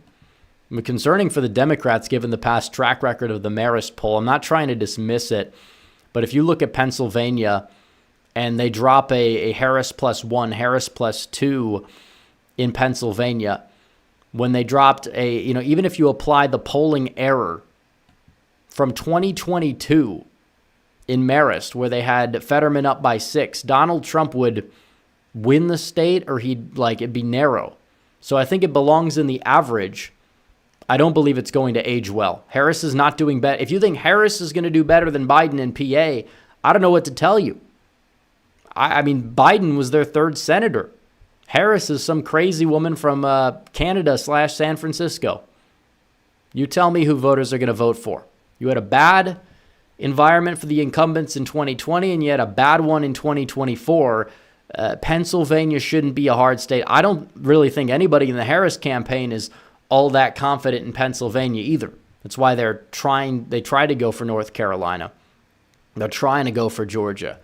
We'll see if either one of those works. It doesn't seem like it is. It really doesn't. The enthusiasm, the joy does not show in the early data. There's no joy. If they were so joyful, they'd be flooding the polls. And I'm not talking about polls as in pre-election polls. I'm talking about early voting, like the actual polls. They're not flooding the actual polls. That's not good for them. They need to. Hamster Eater 96 says Trump's the true unifier. What other candidates have Orthodox Jewish rabbis, imams, and priests of all races backing him?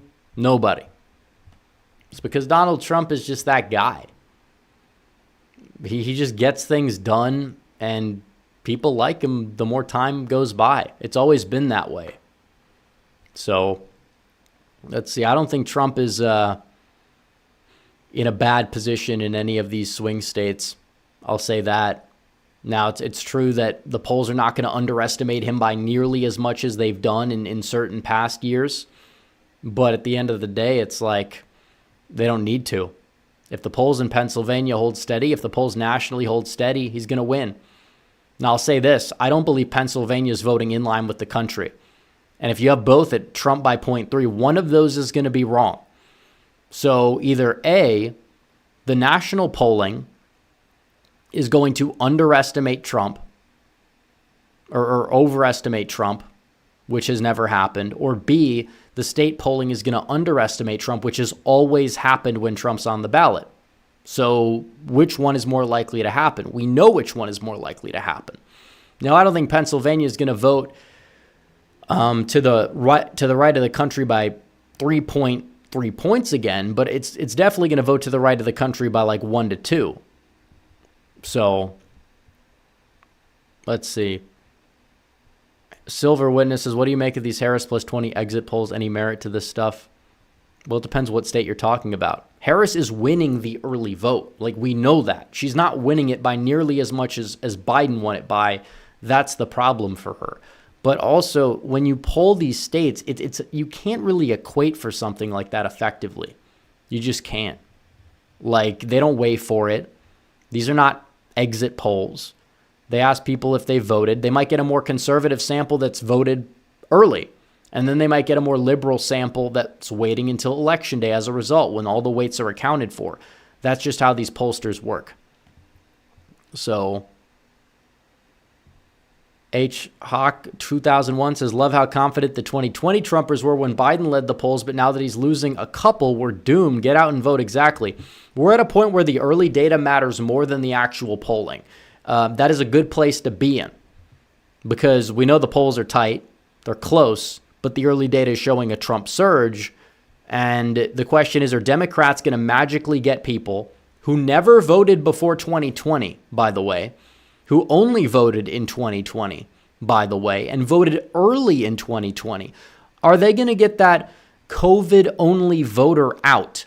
And if they do, on election day, which way are they going to vote? Because I don't think Harris is not going to win 100% of them of the Biden sample. She might only win like 80, 85. That's a low propensity voter. They care about the current issues. The top issues in 2020 were COVID, which again, COVID lockdowns were popular back then. They were not very popular a few months after, but they were still popular come election time. And number two, the BLM stuff, which again has become not popular in the culture. The cultural zeitgeist has transformed itself, and it's transformed itself in a way that is very favorable to Trump compared to 4 years ago, so much so to the point where 1/6 is like a little blip on the radar of what's impacting vote changes. So we're going to cover it. We're going to cover it all. But let's see. Got to pull up the super chats again. It's let's see what happened. I'm still streaming, but it's like the YouTube tab keeps crashing. Hopefully it doesn't do that on election night, because that would be painful. Cam H says the vibe is different. Trump is going to win, has a lot of things going for him. Help register 300 new Trump voters, which help build that firewall. Well, you are doing great work. See, look at this guy. He got 300. If he got 300, you could get 3. And if everyone in chat gets 3 that's in a swing state, probably a couple hundred of you, it's like 1,000 votes for Trump. So do your part. Some people will probably get more. Some people might get less. But everybody needs to do their part. I'll say that much. It's true. So Luke Newman says something has to go very bad for Trump to lose. I agree. Like, it is true. Like, it is the PTSD. I get it. It kicks in. It's like, wait, is this going to happen? Or what's the deal? But, like, the over panic is just adding more stress. And, like, we can't add too much stress to the pile. People got to vote.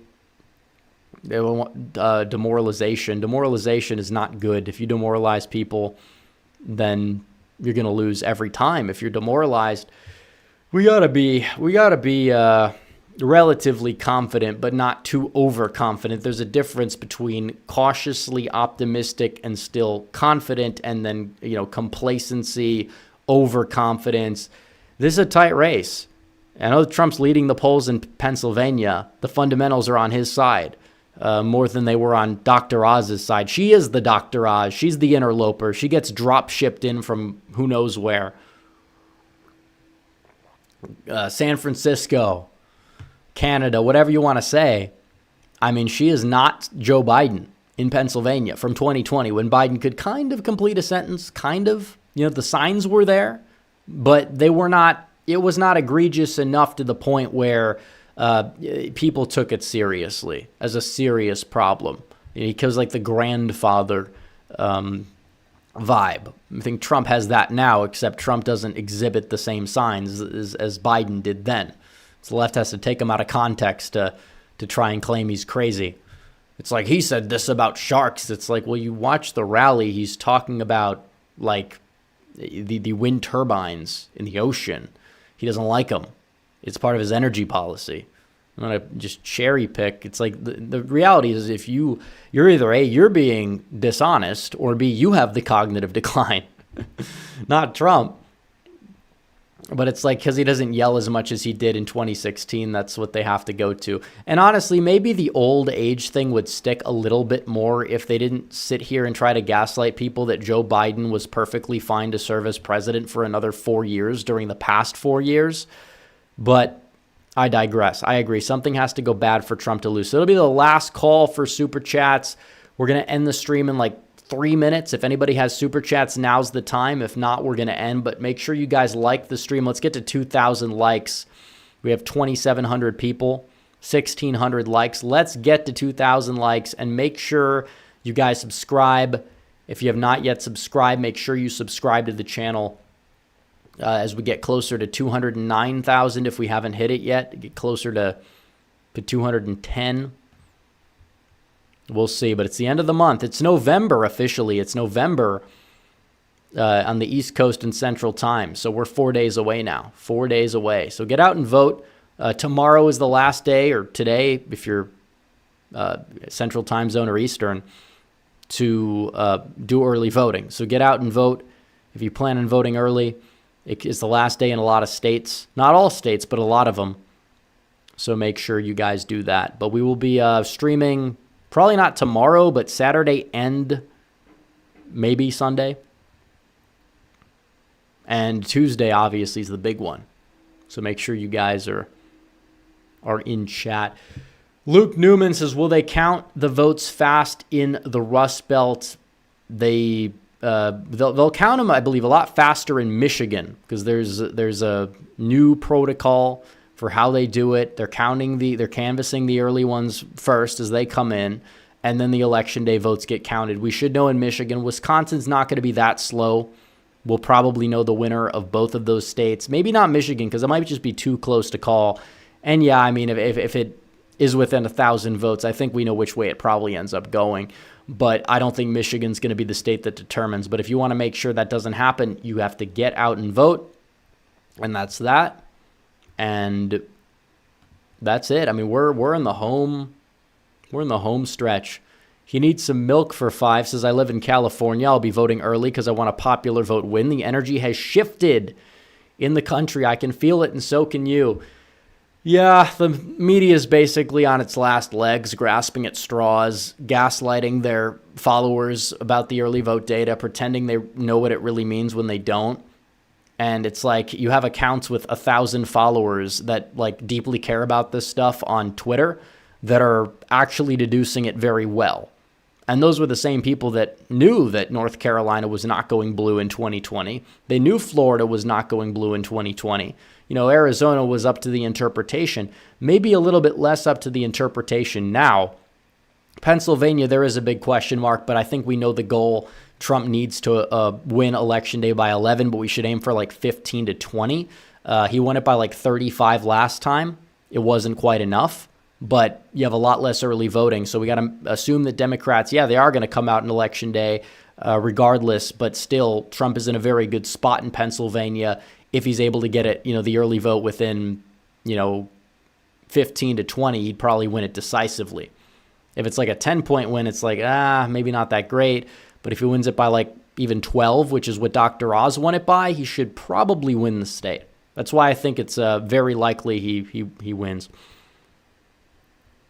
So we have a lot more super chats pouring in right now.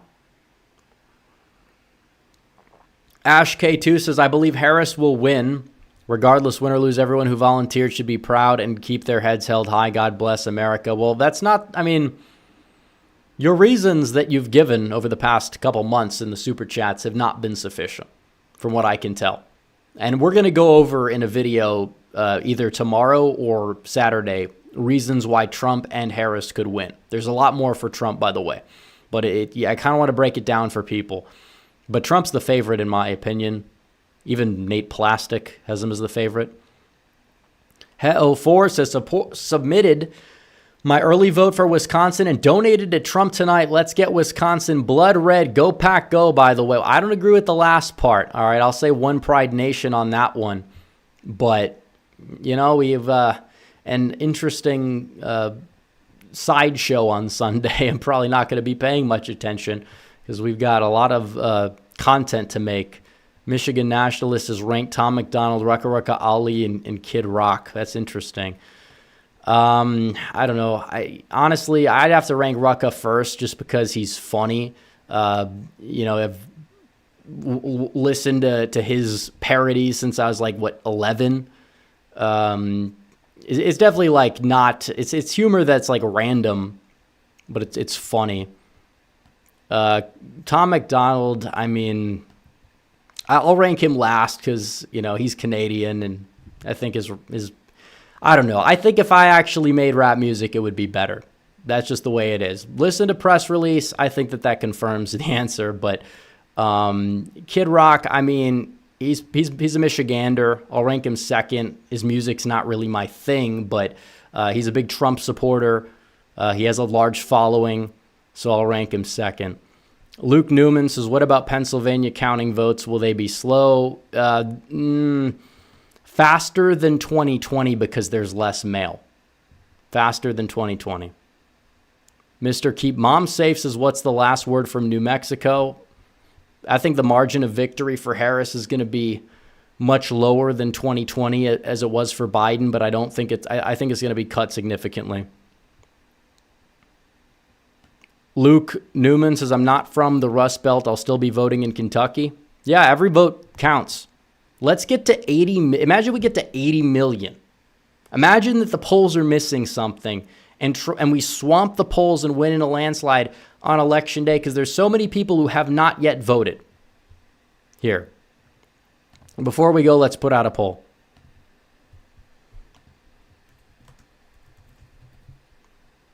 Have you voted yet? And we'll see what you guys have to say. Liu Kang 94 says, whole family voted Trump, do the same, vote. That's true.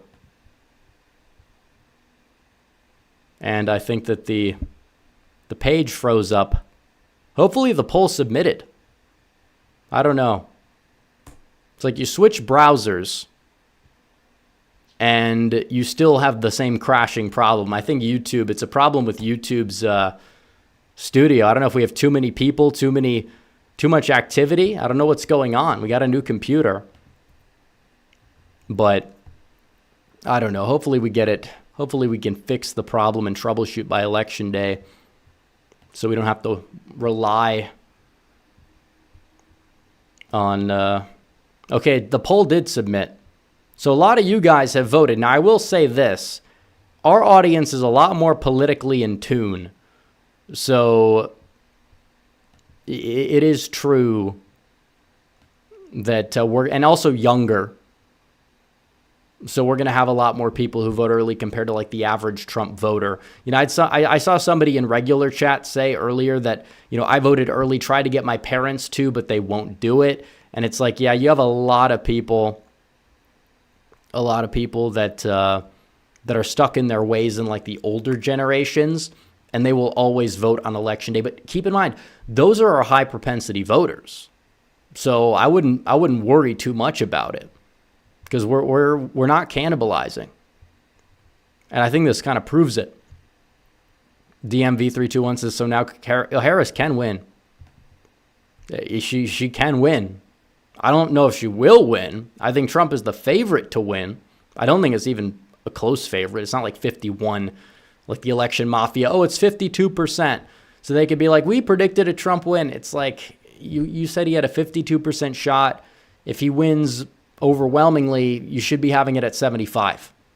Given everything we have, it should be around 75. But there's still a 25% chance that doesn't happen. Michigan Nationalist says, based on data, the Trump Lake ticket split's only 2.3%. I don't know what data you're getting, but unless you're talking about the Atlas Intel poll. But if that is the ticket split, there's a good shot Lake wins. I don't know if that's going to be the case, though. I think the McSally ticket split was around that margin. I don't know. Manny says, don't boo Ash K2, vote for Trump, prove him wrong. I agree.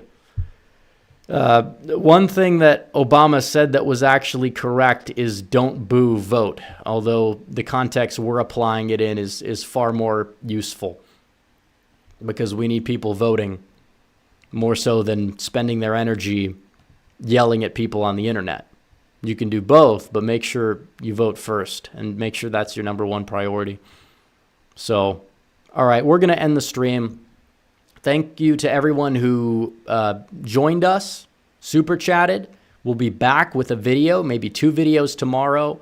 We'll do a live stream on probably Saturday and Sunday before the election day. We'll prime it. We'll talk about what to watch for as returns come in so people are aware of what's going on. And that's that. So I appreciate everyone for tuning in. Michigan Nationalist last super chat says McSally ticket split was 2.3%. And Kelly is better than Gallego. Well, I don't know. The money they've spent on Gallego trying to prop him up to be this great candidate's crazy, but it's possible. You never know. But I'll see you guys in the next one. Red Eagle, out.